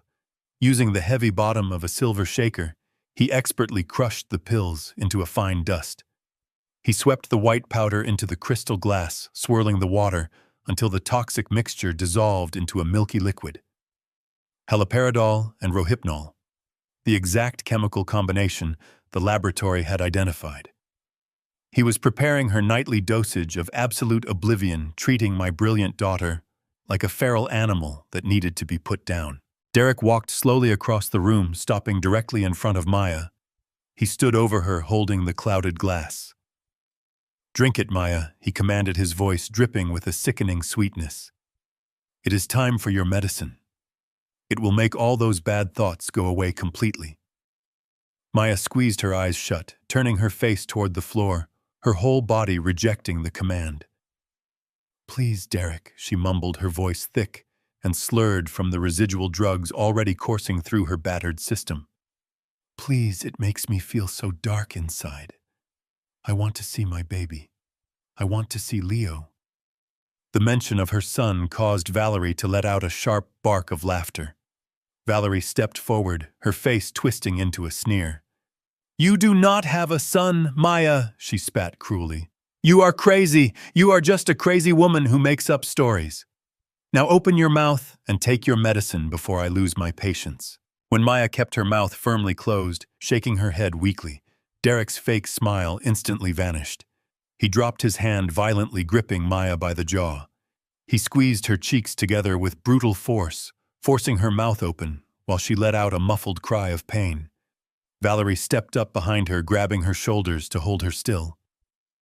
Derek tipped the crystal glass back, pouring the drug-laced water directly down my daughter's throat. He held her jaw clamped shut until she reflexively swallowed the bitter liquid, gagging and coughing as the poison hit her stomach. "Good girl," Derek mocked, finally releasing his painful grip. He stepped back casually, wiping a stray drop of water from his robe. Maya slumped forward, resting her forehead against the thick wool of the rug. Within moments, the massive dose of tranquilizers began to take hold. I watched through the hidden camera as Maya's body went completely limp. Her eyes rolled back slightly, losing the ability to focus. Valerie stood over her, crossing her arms with a look of supreme satisfaction. She nudged Maya's ribs with the point of her designer shoe. "Look at this pathetic mess," Valerie sneered, her voice echoing clearly through my headphones. "She is completely useless. Hey, crazy lady, since you are down there on the floor, you might as well make yourself useful. Look at the dust on these baseboards. It is absolutely disgusting. Scrub them right now or you will not get any breakfast tomorrow." Maya did not protest. Her chemically lobotomized brain simply accepted the cruel command. She reached into the pocket of her apron with agonizing slowness, her fingers trembling wildly as she pulled out a dry bristle brush. She dragged her body closer to the wall, her movements clumsy and uncoordinated, and began to weakly scrape the brush against the wood. Derek and Valerie watched her perform this humiliating labor, exchanging a quiet, victorious laugh. Derek walked to his desk and pulled a leather briefcase from the drawer. He laid it flat and popped the golden latches. He pulled out a stack of documents bound with blue folders. I leaned closer to the monitor, straining to read the bold headers. It was a financial loan agreement. Derek flipped through the pages until he reached the final signature page. He grabbed a silver fountain pen and walked back to where Maya was kneeling. "Valerie, get her up," Derek ordered, his voice suddenly sharp. Valerie reached down, grabbing Maya by the shoulders and forcefully pulling her into a seated position. Maya's head lolled to the side, her heavily drugged eyes blinking sluggishly. Derek crouched beside her, placing the legal documents directly onto the Persian rug. This was the final financial blow. Derek was leveraging the value of the Hidden Hills estate to extract $5 million in untraceable cash. He took the silver pen and forcefully shoved it into Maya's right hand. Her fingers were completely limp, unable to grip the smooth barrel. The pen slipped, tumbling onto the rug. Derek let out an irritated sigh. He picked the pen back up and placed it into her palm once more. This time he wrapped his own large hand entirely around her frail fingers, trapping the pen in a tight vice-like grip. With clinical precision, he physically guided her hand across the paper, perfectly forging her signature onto the loan. The second the blue ink dried on the heavy parchment, Derek dropped my daughter's limp hand in disgust. Maya immediately slumped to her side, sliding off the thick Persian rug and collapsing into a small, shivering pile against the dark mahogany baseboards. Her ragged breathing was the only sign that she was still alive. Derek did not spare her a single backward glance. He simply stood up, adjusted the collar of his silk robe, and handed the signed documents to Valerie. She took the papers with a triumphant smirk, carefully placing them back into the leather briefcase and snapping the golden latches shut. The sharp metallic click echoed through my studio headphones like the sound of a closing prison cell. Derek strolled confidently over to the wet bar, grabbing the same crystal champagne flute he had been drinking from earlier. Valerie joined him, leaning against the polished marble counter, as he poured them both a generous splash of vintage champagne. They clinked their glasses together, the delicate crystal chiming in the quiet study, celebrating their successful forgery right over my daughter's broken body. I sat in the darkness of my hotel room, my fingernails digging so deeply into my palms that I could feel warm blood welling up beneath the skin. I watched the live video feed with a cold, terrifying clarity, absorbing every single word they spoke. Derek took a long sip of his champagne, staring out the massive bay windows at the sprawling estate grounds. "I cannot wait to get out of this ridiculous house," he muttered, his voice dripping with pure, unadulterated contempt. "I have always hated this place. It is too big, too isolated, and it constantly reeks of that pathetic oil money stench. Every time I walk through these halls, I feel like that old fool Harrison is breathing right down my neck." Valerie let out a soft, mocking laugh, trailing her manicured fingers down the lapel of his robe. "Well, you do not have to worry about the old man anymore," she purred, her tone venomous and sharp.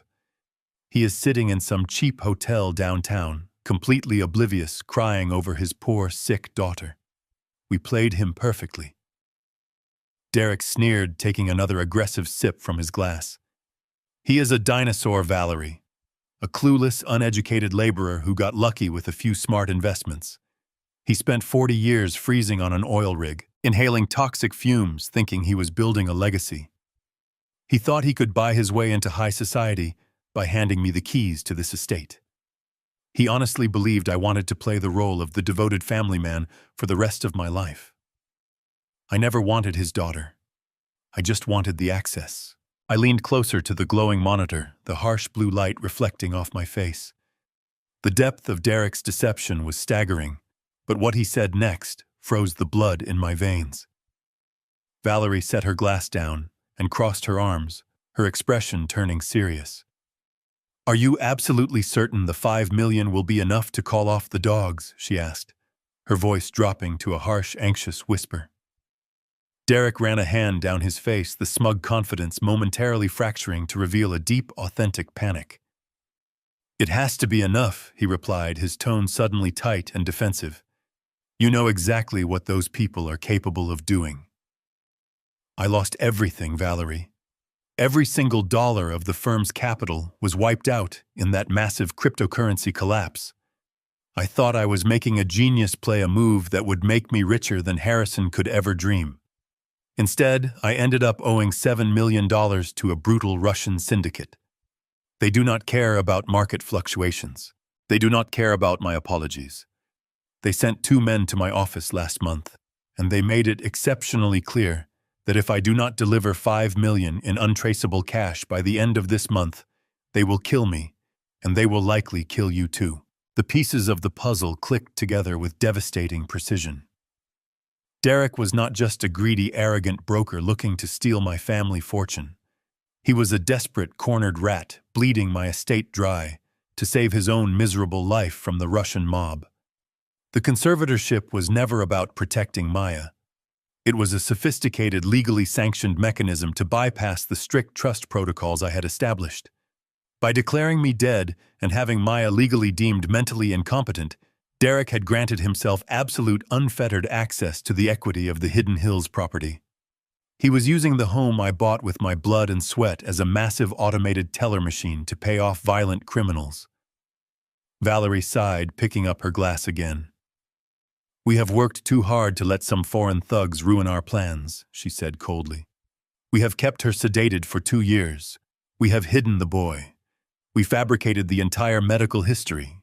The bank has approved the home equity line of credit based on the conservatorship. With her signature on those final documents, the money is fully guaranteed." Derek nodded slowly, his eyes darkening as he looked over at Maya, who was still slumped unconscious against the wall. He walked slowly across the room, stopping just inches from my daughter's head. He looked down at her not with pity, but with pure, calculating malice. "Everything is finally falling perfectly into place," Derek stated, his voice ringing with a chilling, absolute certainty. "Saturday night is the grand charity gala downtown. We are going to attend. We will wear our best clothes, smile for the cameras, and officially announce the establishment of our new mental health foundation in honor of my tragically sick wife. We will impress the entire board of directors, solidifying my public image as a devoted, heartbroken caretaker. It is the ultimate cover story. No one will ever question a man who dedicates his life to charity." Then on Monday morning, I will walk into the bank, hand them this forged paperwork, and officially sign the loan documents. The $5 million will be wired directly into our offshore accounts by noon. He crouched down violently, grabbing a fistful of Maya's dark, tangled hair, yanking her head back so he could look into her lifeless, drugged face. And by Tuesday morning, he whispered, a sick, victorious smile stretching across his face, "Maya will be locked in a padded cell forever." I stared at the screen as Derek released his brutal grip, letting my daughter's head strike the floor with a sickening thud. The audio feed picked up his confident laughter echoing off the mahogany walls. He truly believed he had won. He believed he had successfully erased my bloodline to save his own miserable existence. But he did not realize that the old man he despised was watching his every move, capturing his entire confession on a secure digital server. Derek had given me the timeline, the motive, and the exact location for his final performance. I completely disabled the live feed screen, closed my heavy encrypted laptop, and slowly sat back in the deep shadows. The silence in the hotel room was absolute. I sat in the shadows, letting the horrifying reality wash over me. The sheer magnitude of their betrayal was no longer just a suspicion. It was a fully documented, indisputable fact.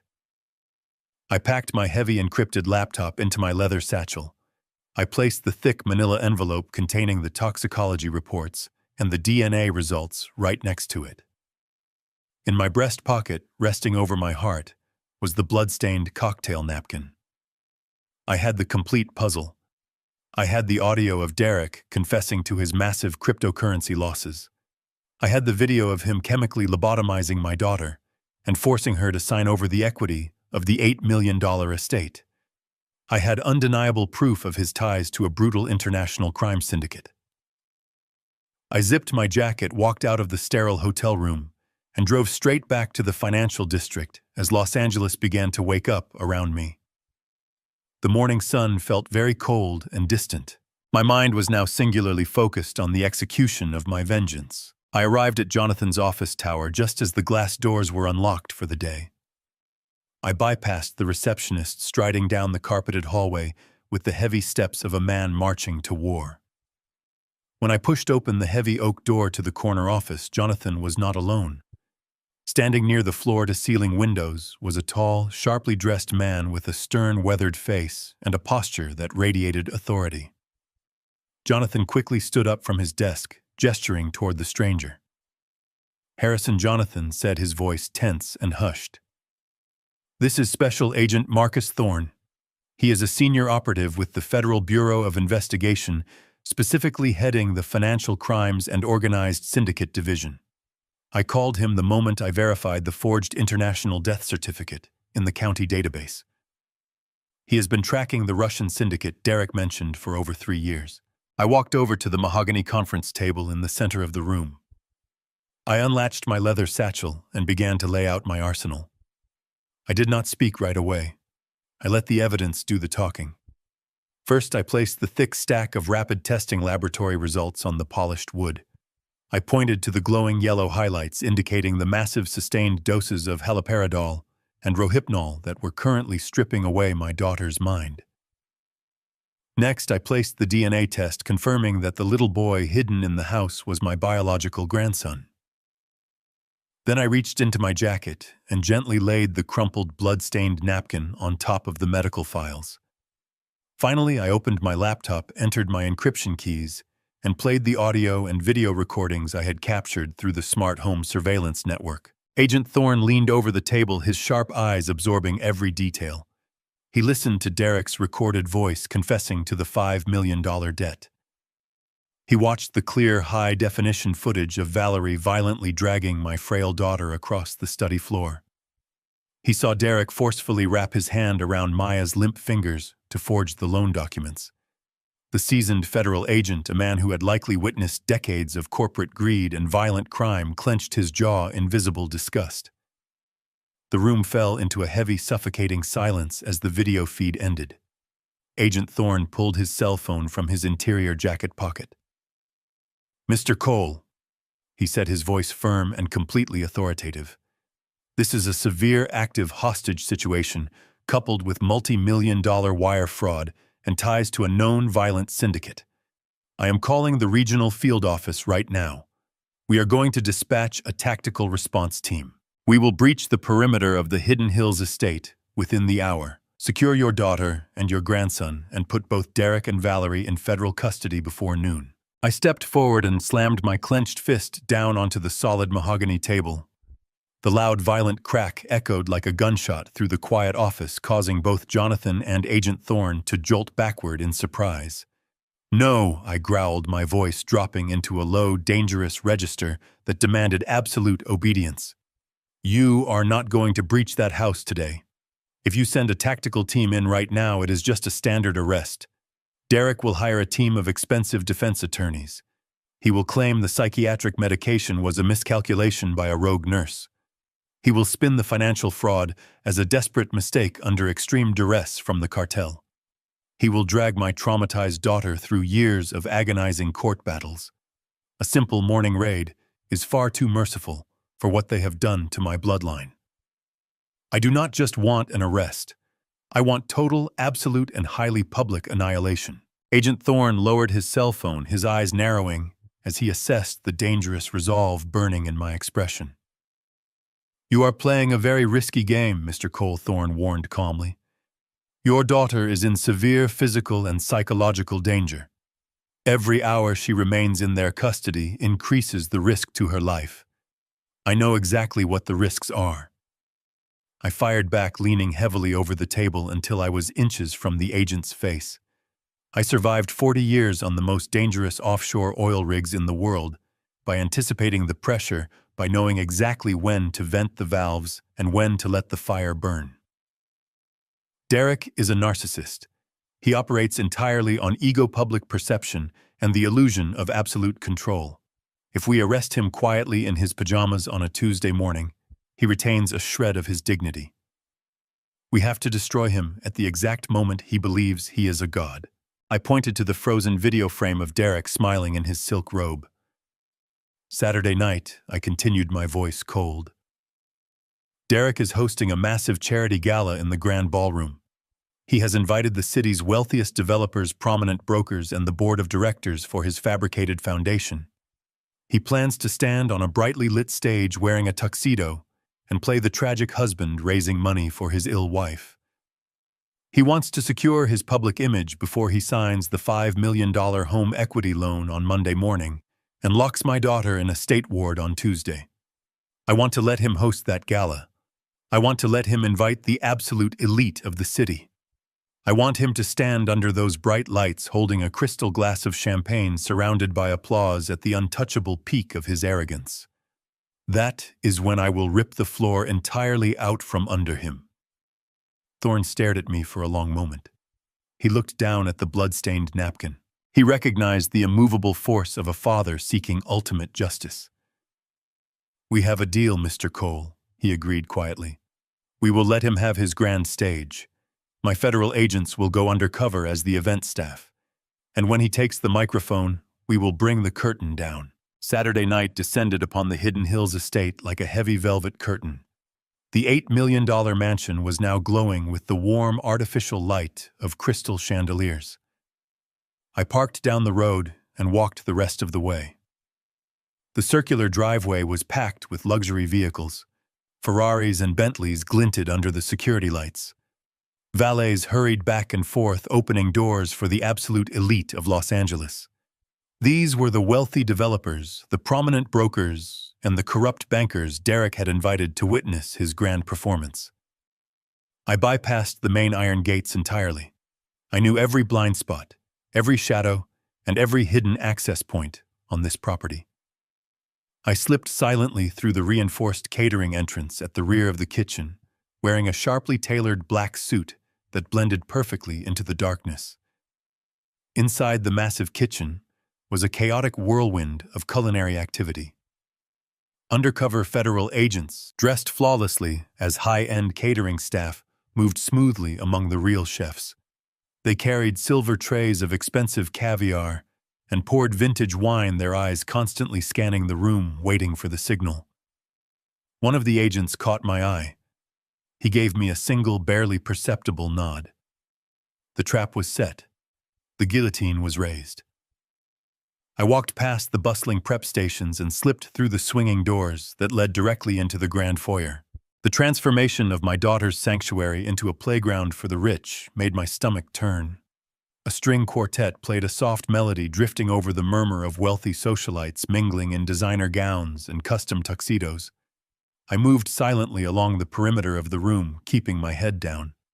I positioned myself directly behind a massive marble pillar near the base of the sweeping grand staircase. From this hidden vantage point, I had a perfect, unobstructed view of the entire ballroom. The sheer audacity of the event was sickening. Derek had spared no expense using the money he was stealing from my family to fund this lavish spectacle. He had erected a brightly lit stage at the far end of the room, framed by white roses. The low hum of polite conversation suddenly died down as the string quartet faded out. The sharp tapping of a spoon against a crystal glass rang out through the room. Derek stepped up onto the stage, adjusting the cuffs of his immaculate, custom-tailored tuxedo. He looked impossibly handsome, radiating a manufactured aura of quiet strength and profound sorrow. He grabbed the microphone, looking out over the sea of wealthy faces, and offered a tight, brave smile that instantly captivated the room. "Thank you all for being here tonight," Derek began, his voice projecting smoothly through the speakers. He paused, letting his gaze drop to the floor for a calculated, dramatic second. "We are gathered here to celebrate the launch of a new mental health foundation, a cause deeply close to my heart. Many of you know my beautiful wife, Maya. What you may not know is that for the past 2 years, Maya has battled a severe psychological illness." Derek's voice cracked perfectly on the last word. He was a master manipulator, delivering a tear-jerking performance designed to secure his public image as a tragic, devoted husband. The crowd swooned, letting out soft murmurs of compassion. Women placed their hands over their hearts. Men nodded with grave respect. He stood under the lights, basking in their absolute adoration. "It has been a terrifying journey," Derek continued, wiping a fake tear from the corner of his eye. "Watching the woman I love slowly lose her grip on reality, watching her beautiful mind succumb to paranoid delusions, has been the greatest tragedy of my life. But I refuse to let her suffering be in vain. This foundation will ensure that families like mine do not have to fight this terrible darkness alone." He was at the absolute peak of his arrogance. He was twisting the horrific torture he was inflicting upon my daughter into a heroic narrative. The sheer magnitude of his evil was breathtaking. I stood frozen behind the cold marble pillar, my jaw clenched so tightly my teeth ached. I wanted to step out from the shadows right then. I wanted to walk up to that brightly lit stage, rip the microphone from his deceitful hands, and expose the monster hiding behind the designer tuxedo. But I forced myself to wait. Agent Thorne had insisted we needed Derek to feel completely untouchable before we brought the crushing weight of federal justice down upon his head. I shifted my gaze away from the stage, scanning the edges of the crowded room. My eyes locked onto a dark corner near the heavy doors leading to the kitchen. My heart stopped completely. Maya was standing there.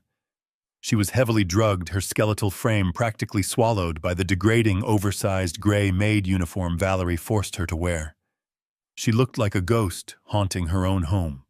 Her dark hair was tangled, hanging limply around her pale, sunken face. Her eyes were glassy and vacant, staring blankly at the polished marble floor. She was holding a massive silver tray loaded with towering crystal champagne glasses. Her thin, bruised arms were trembling violently under the heavy weight. Valerie must have forced her to work the party a sick power play to humiliate her in front of the city elite, while Derek played the grieving husband on stage. Maya took a small, unsteady step forward. The potent cocktail of chemical restraints currently ravaging her brain made her feet drag clumsily against the smooth marble. She swayed dangerously. The silver tray tilted. Time seemed to slow to an agonizing crawl. The crystal glasses slid across the polished metal. Maya let out a soft, confused whimper as her frail hands gave out completely. The heavy silver tray crashed to the floor. Dozens of expensive champagne glasses shattered simultaneously, the violent, explosive sound tearing through the quiet, respectful silence of the ballroom like a bomb. Shards of sparkling crystal exploded outward in every direction, raining down across the pristine marble. The entire room went completely, utterly silent. The wealthy guests gasped, turning their heads in collective shock to look at the frail, shivering maid kneeling in the wreckage of broken glass. On the stage, Derek stopped mid-sentence. His fake, tragic smile instantly evaporated, replaced by a mask of raw, unfiltered fury. His eyes locked onto Maya. the carefully crafted illusion of the loving husband shattering just as violently as the crystal on the floor. He aggressively slammed the microphone onto the wooden podium, the feedback whining sharply through the speakers. He did not say a single word to the crowd. He marched down the wooden stairs of the stage, his fists clenched tight at his sides. The guests parted like the Red Sea, stepping back nervously as his heavy footsteps echoed across the room. He walked straight toward the dark corner where Maya was cowering among the broken glass. His face was twisted in a dark, violent rage, his right hand raising high into the air, ready to strike my completely defenseless daughter in front of 200 people. I did not think. I simply moved. The heavy years of hauling massive steel pipes, fighting the brutal ocean gales, and surviving the crushing physical demands of the offshore rig suddenly flooded right back into my tired veins. I stepped out from behind the cold marble pillar, crossing the polished floor with a terrifying, absolute silent speed. Just as his arm began its vicious descent, my hand shot out and clamped around his wrist like a vice of solid iron. The intense forward momentum of his cowardly strike collided perfectly with the immovable force of my grip. I squeezed his wrist. I did not just hold him back. I dug my calloused fingers deeply into his soft flesh, applying a brutal, heavily calculated pressure until I actually felt the bone beneath his skin begin to creak and give way. A sharp, incredibly pathetic gasp quickly escaped Derek's throat. The heavy, formal silence in the grand ballroom was instantly broken by his sudden, desperate intake of air. The furious, arrogant mask on his face shattered instantly. He jerked his head toward me, ready to curse the stupid caterer who had dared to touch him.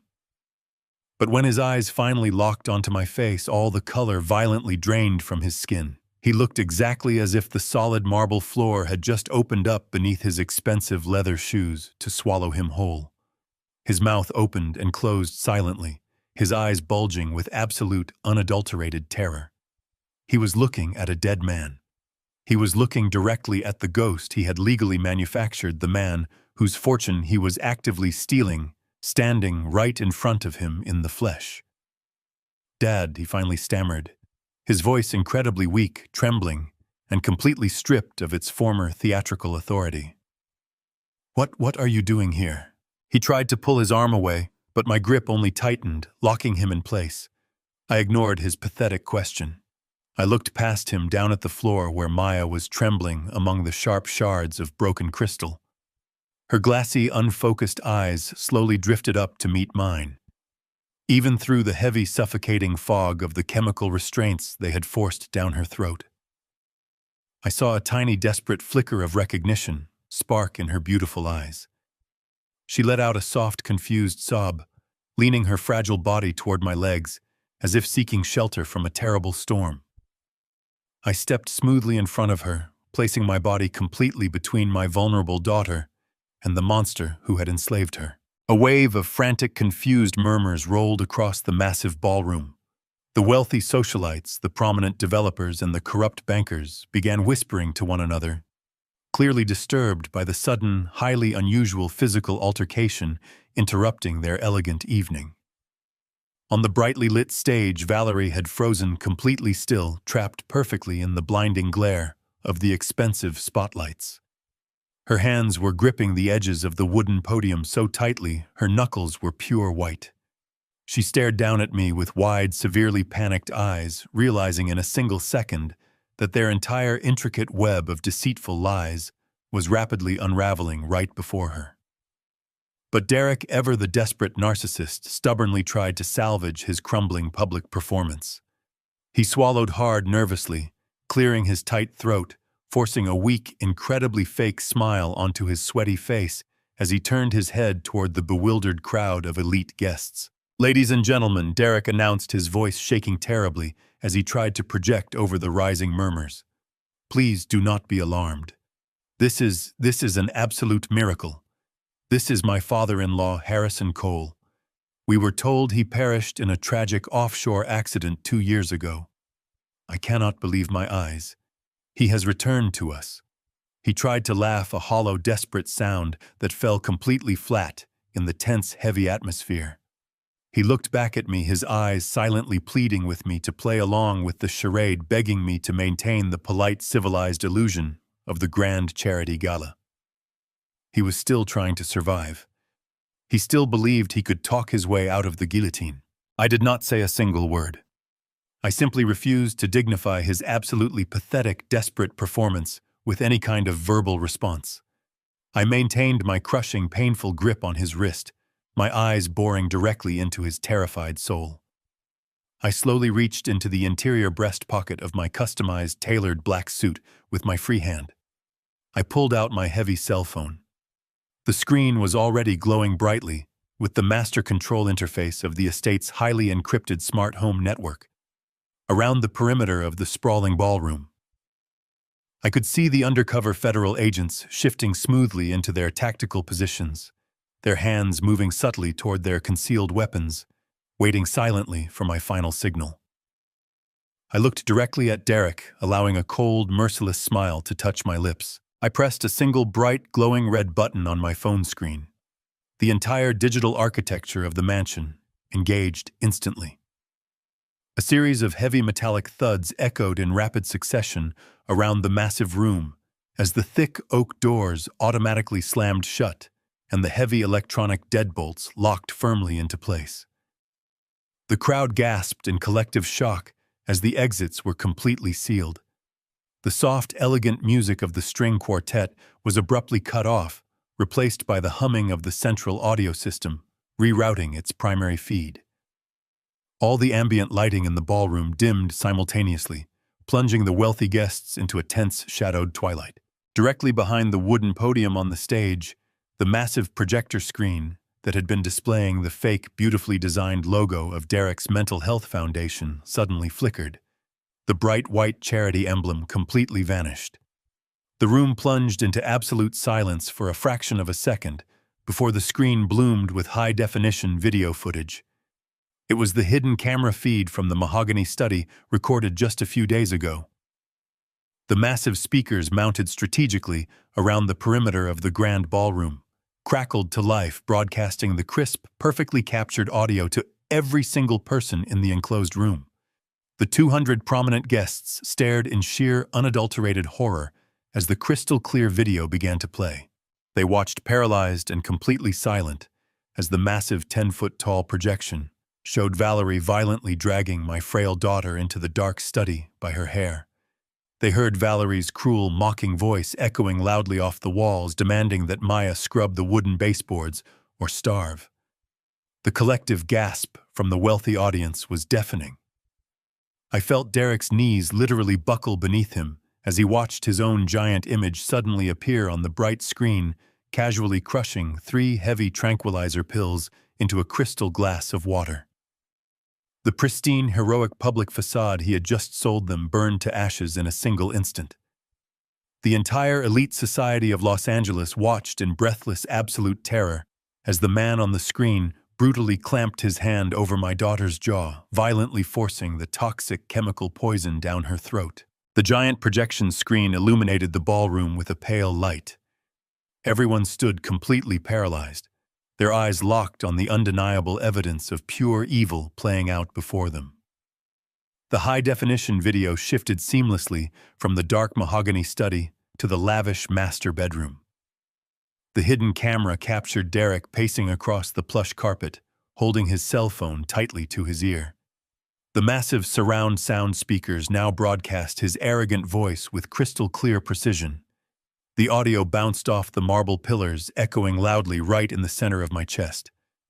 I watched the very wealthy real estate developers instinctively recoil in sheer disgust. Derek's recorded voice boomed through the grand estate. "Listen to me, the digital phantom of my son-in-law," demanded his tone ruthlessly calculating. "I told you the capital is secure. Do not worry about the crazy wife." The entire ballroom let out a collective gasp. Women covered their mouths in horror, and men in custom tuxedos stared in stunned silence. The recording continued without a single ounce of mercy. "Once we close the $5 million home equity line of credit next week, I am transferring her directly to a state ward. She will be locked away in a psychiatric facility kept completely sedated at all times. She will not be an issue for us anymore, and the old man is already legally dead and permanently buried deep in the system. The money will be wired directly into the offshore accounts by Friday. Just have the contracts ready for my signature." The audio feed cut to black, plunging the massive screen into darkness. The destruction of Derek's public image was instantaneous and catastrophic. The tragic husband narrative he had sold them burned to ashes right in front of their eyes. He was not a charitable hero raising money for mental health. He was a violent monster who had chemically lobotomized his wife to steal her fortune and pay off an international crime syndicate. The elite guests, the very people he had sought to impress, now looked at him as if he were a diseased animal. Disgust and anger radiated from every face in the crowd. They began murmuring loudly, backing away from the stage, creating a wide circle of isolation around the man they had just been applauding. On the brightly lit stage, Valerie finally snapped out of her paralyzed trance. The blinding spotlight highlighted the sheer panic completely overtaking her sharp features. She looked at the giant black screen, then down at the furious crowd, and finally at the heavily locked oak doors at the main entrance. She let out a piercing, hysterical scream, hiking up the skirt of her elegant evening gown, and scrambled frantically down the side stairs of the stage. She abandoned him instantly, sprinting madly toward the heavy swinging doors that led to the catering kitchen, hoping to find a hidden exit through the rear service corridors. She barely made it 10 feet across the polished marble floor. The elegant choreography of the grand charity gala suddenly shattered into highly orchestrated tactical chaos. The impeccably dressed waiters who had been quietly circulating through the wealthy crowd moved with terrifying synchronized speed. They simultaneously dropped their silver trays, letting the expensive food and crystal flutes crash violently against the floor. They reached beneath their crisp white catering jackets and pulled out heavy gold badges, securing them firmly to their belts. "Federal agents, get down on the ground right now!" A towering man in a waiter uniform bellowed, his voice carrying the absolute authority of the Federal Bureau of Investigation. Valerie ignored the commanding shout, shoving her way past a terrified socialite in a frantic bid for the kitchen doors. 2 undercover agents sprinted forward, intercepting her path with tactical precision. They tackled her hard, bringing her down onto the cold marble floor with a heavy thud. Valerie shrieked wildly, kicking her designer heels and thrashing her arms like a cornered wildcat, but the agents expertly pinned her wrists behind her back. The sharp click of steel handcuffs ratcheting securely closed echoed over her desperate, sobbing protests. The FBI was completely in control of the room. Derek was hyperventilating wildly. He stood frozen near the edge of the stage, his chest heaving in rapid, shallow spasms. Sweat poured down his pale forehead, ruining his perfectly styled hair and soaking the stiff collar of his tuxedo. He looked frantically at Valerie writhing on the ground in steel handcuffs, then at the federal agents securing the perimeter, and finally his wild, terrified eyes locked directly onto me. The immovable grip I had on his wrist just moments ago had completely shattered his reality, and now his mind was violently fracturing under the crushing pressure of his total exposure. He staggered backward, pointing a trembling finger directly at my chest. His mouth opened, but only a pathetic, breathless wheeze came out. He desperately tried to reclaim the narrative, clinging blindly to the magnificent lie he had spent 2 years building. "He is an imposter!" Derek screamed, his voice cracking into a shrill, hysterical pitch that echoed across the ballroom. "Listen to me, all of you. You have to listen to me. That man is an absolute fraud. My father-in-law perished in a catastrophic explosion. He is legally dead. He has been dead for 2 years. This is a sick, elaborate setup. Someone call the police right now. Arrest this man. He is a dangerous imposter trying to ruin my charity event." He spun around, looking desperately at the wealthy guests, practically begging them to believe his frantic delusions. But nobody moved. Nobody pulled out a phone to call the local authorities. They just stared at him with cold, unforgiving contempt. His hysterical screams hung in the air, pathetic and entirely impotent. I did not answer him. I did not need to lower myself to argue with a cornered, drowning rat. I simply stood there in my tailored black suit, my posture straight and immovable, radiating the cold certainty of a father who had returned from the grave to deliver my ultimate justice. Then the heavy oak doors at the entrance of the ballroom swung open with a massive crash. Noise whipped every head toward the foyer. Stepping through the doorway, framed by the glowing crystal chandeliers, was Jonathan. My meticulous, fiercely loyal wealth management attorney looked like an executioner delivering the final blow. He was not alone. Flanking him on either side were two heavily armored United States Marshals, their tactical gear a stark contrast to the elegant evening wear of the charity guests. Jonathan strode confidently through the parted crowd, his leather shoes clicking against the marble. He did not look at the frightened socialites or the federal agents securing the room. His eyes were locked onto Derek, burning with decades of professional outrage. In his right hand, Jonathan held a thick stack of legal documents. The pristine white paper was bound by a thick seal displaying the undeniable authority of the federal court system. It was the original, unalterable trust deed to the Hidden Hills estate, completely nullifying the fraudulent conservatorship. The absolute end of Derek had finally arrived. Jonathan did not pause or hesitate as he approached the front of the grand ballroom. His polished leather shoes clicked with a steady, relentless rhythm against the marble, silencing the last remaining whispers of the terrified elite crowd. He stopped directly in front of the elevated stage, looking up at the trembling, sweat-soaked figure of my son-in-law. When Jonathan spoke, his voice was a sharp, booming baritone that echoed perfectly through the cavernous space, slicing through the heavy tension like a perfectly sharpened blade. "This property is exclusively owned by the Cole Family Trust," Jonathan declared, raising the thick stack of sealed federal court documents high into the air for every single guest to witness. "The conservatorship you have been operating under is entirely fraudulent. It was granted by a probate judge based solely on a heavily authenticated but entirely forged international death certificate. You have absolutely no legal claim to this estate, to its financial equity, or to the victim you have been holding hostage. Derek Preston, you are formally trespassing on my client's property, and your temporary reign of terror is officially over." Derek opened his mouth, but his throat was so paralyzed by pure, unadulterated fear that no sound emerged. He took a clumsy, stumbling step backward, his expensive leather dress shoes slipping slightly on the smooth stage floor.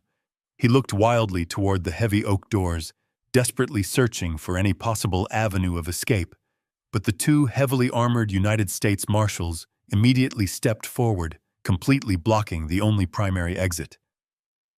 From the center of the room, Special Agent Marcus Thorne discarded the white catering towel he had been carrying over his forearm. He reached to his belt, unclipping his heavy gold federal badge, and held it up to the harsh glare of the crystal chandeliers. "Take him down right now," Agent Thorne commanded, his voice ringing with absolute immovable authority. 3 undercover federal agents immediately rushed the stage. They moved with terrifying, practiced efficiency, vaulting over the floral arrangements and grabbing Derek before he could even raise his hands to defend himself. They violently slammed him face first against the polished wooden podium, the heavy impact echoing loudly across the silent room. Derek let out a pathetic, high-pitched yelp as they forcefully wrenched his arms behind his back. The cold, sharp click of steel handcuffs ratcheting tightly around his wrists sounded like the final definitive slam of a prison door. "Derek Preston," Agent Thorne announced, stepping up to the edge of the stage and looking down at the groveling, hyperventilating man. "You are under arrest by the Federal Bureau of Investigation. We are officially charging you with multiple counts of aggravated wire fraud, international money laundering, false imprisonment, felony kidnapping, and the attempted murder of Maya Cole by sustained deliberate chemical poisoning." The wealthy socialites and prominent developers in the crowd gasped in unison, physically recoiling from the stage as the horrifying severity of the federal charges washed over them. The man they had just been applauding as a tragic, devoted hero was actually a calculating, cold-blooded monster, and they had all been invited to witness his spectacular public execution. The federal agents yanked Derek to his feet, but his legs refused to support his weight. His knees buckled instantly, and he dropped heavily onto the edge of the stage, his tailored tuxedo pants tearing against the hard wood. The arrogant, smug broker who had confidently poured vintage champagne just 20 minutes ago was completely gone. In his place was a broken, sobbing, pathetic coward. Tears streamed rapidly down his pale, sweat-slicked face, ruining his carefully crafted image. "Harrison, please," Derek wailed, thrashing his head wildly from side to side, desperately trying to make eye contact with me. "Please, you have to listen to me. I never wanted to hurt her. I swear to God, I never wanted to hurt Maya. I was forced into this. The Russian syndicate threatened to kill me. They threatened to kill my family. I had to pay them back. I can fix this, Harrison. I can return the money. I will do anything you want. Just please call them off. Do not let them take me away. I beg you, have mercy on me." I did not yell. I did not scream or curse at him. The profound silence of the room amplified my heavy, deliberate footsteps as I walked slowly toward the stage. The elite crowd parted for me, their eyes wide with a mixture of terror and deep, solemn respect. I stepped carefully over the sharp, glittering shards of broken champagne glasses, completely ignoring the stunned whispers of the wealthy socialites. I walked directly up to the edge of the wooden platform, stopping just inches away from Derek's violently trembling body. He looked up at me, his chest heaving with frantic, desperate sobs, his eyes begging for a shred of the paternal grace I had once freely given him. I stepped right over his groveling, pathetic form.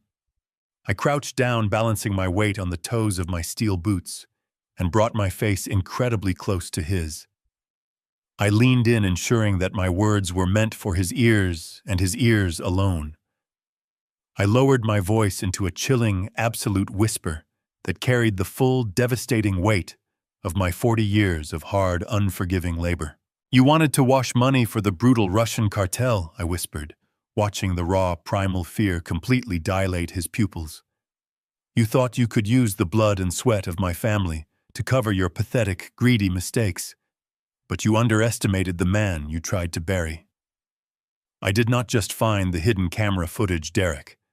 I found the master files on your encrypted laptop. I found the actual unedited financial ledgers from your massive cryptocurrency failure. And I forwarded every single one of those digital files directly to the syndicate's local enforcers early this morning. I showed them exactly where their $5 million went. They know you lost their money. They know you never had the capital to pay them back. They know you are a complete fraudulent liability." Derek's breath hitched violently in his throat. The color drained from his lips, leaving them a terrifying shade of pale blue. His eyes widened to an impossible degree as the horrific reality of my words truly sank into his deeply fractured mind. "Enjoy.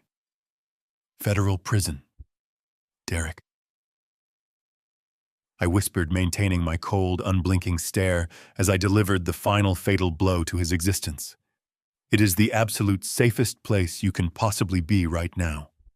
Because if you ever manage to post bail, if you ever step one single foot outside of a concrete cell, those men will be waiting for you in the dark."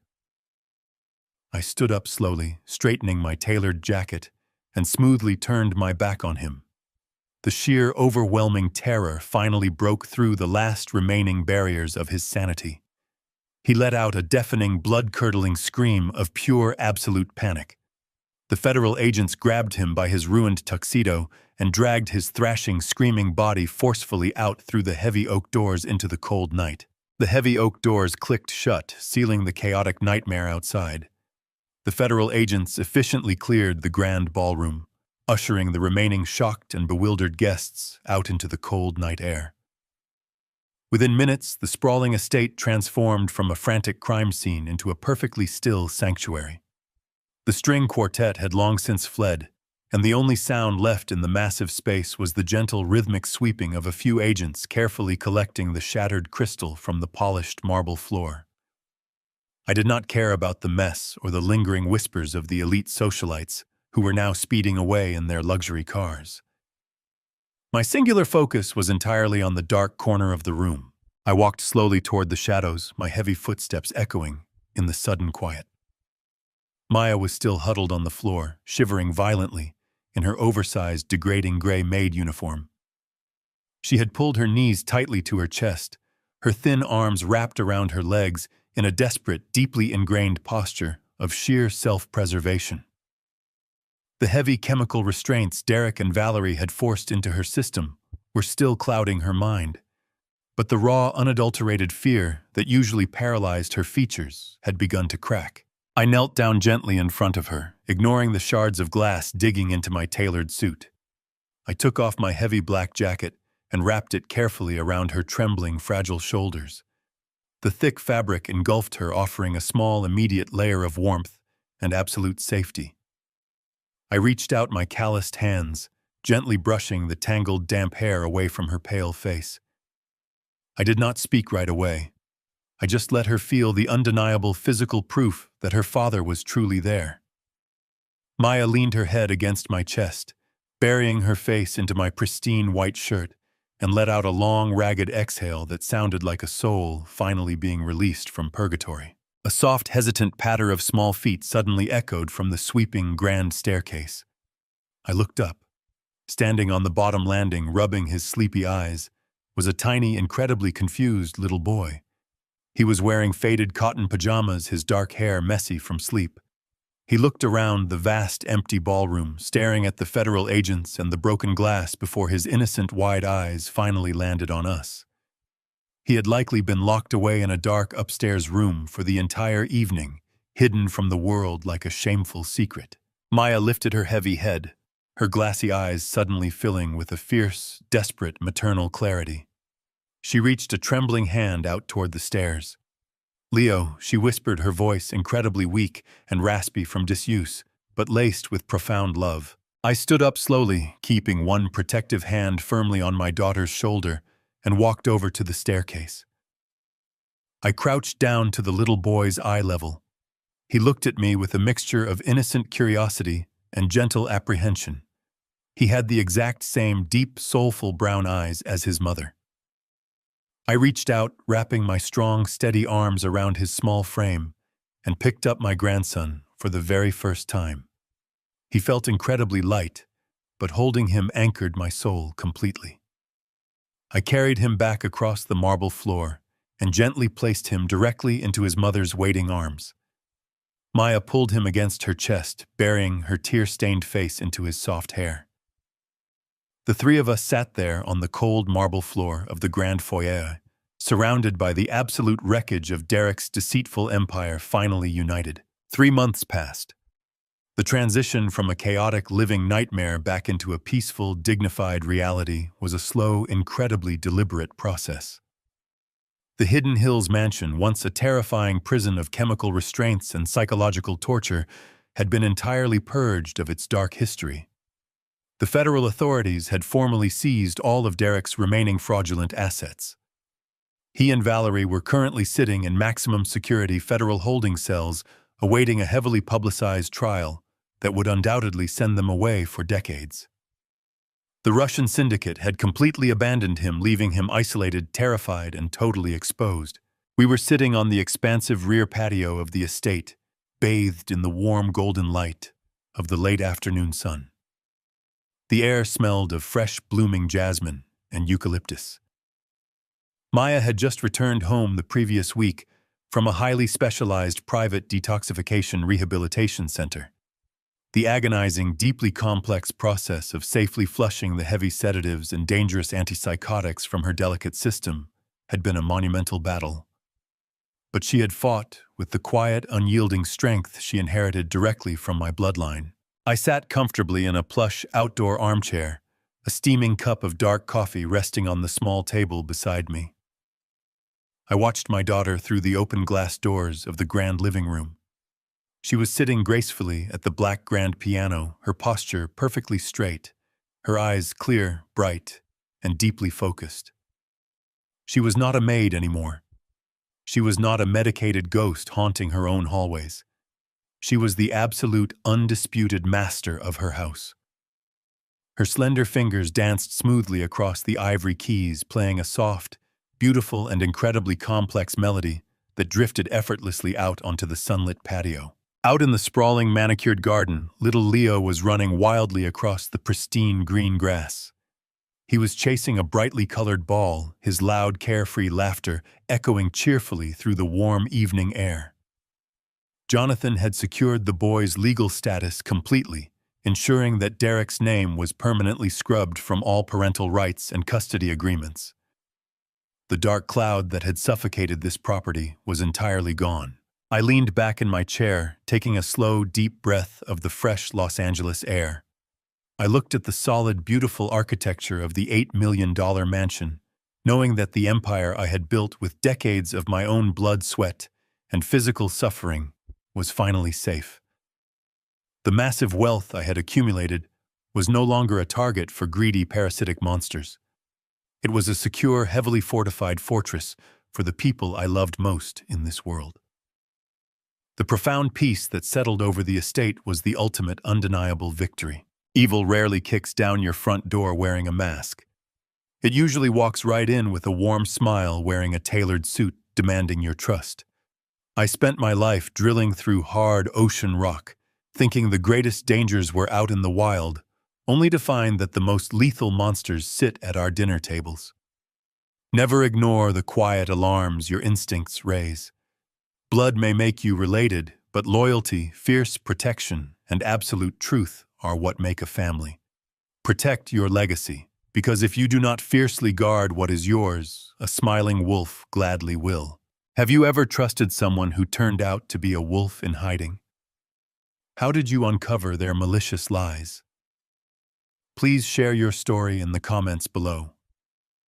Your personal experience might just save someone else. Do not forget to like and subscribe for more justice and survival stories.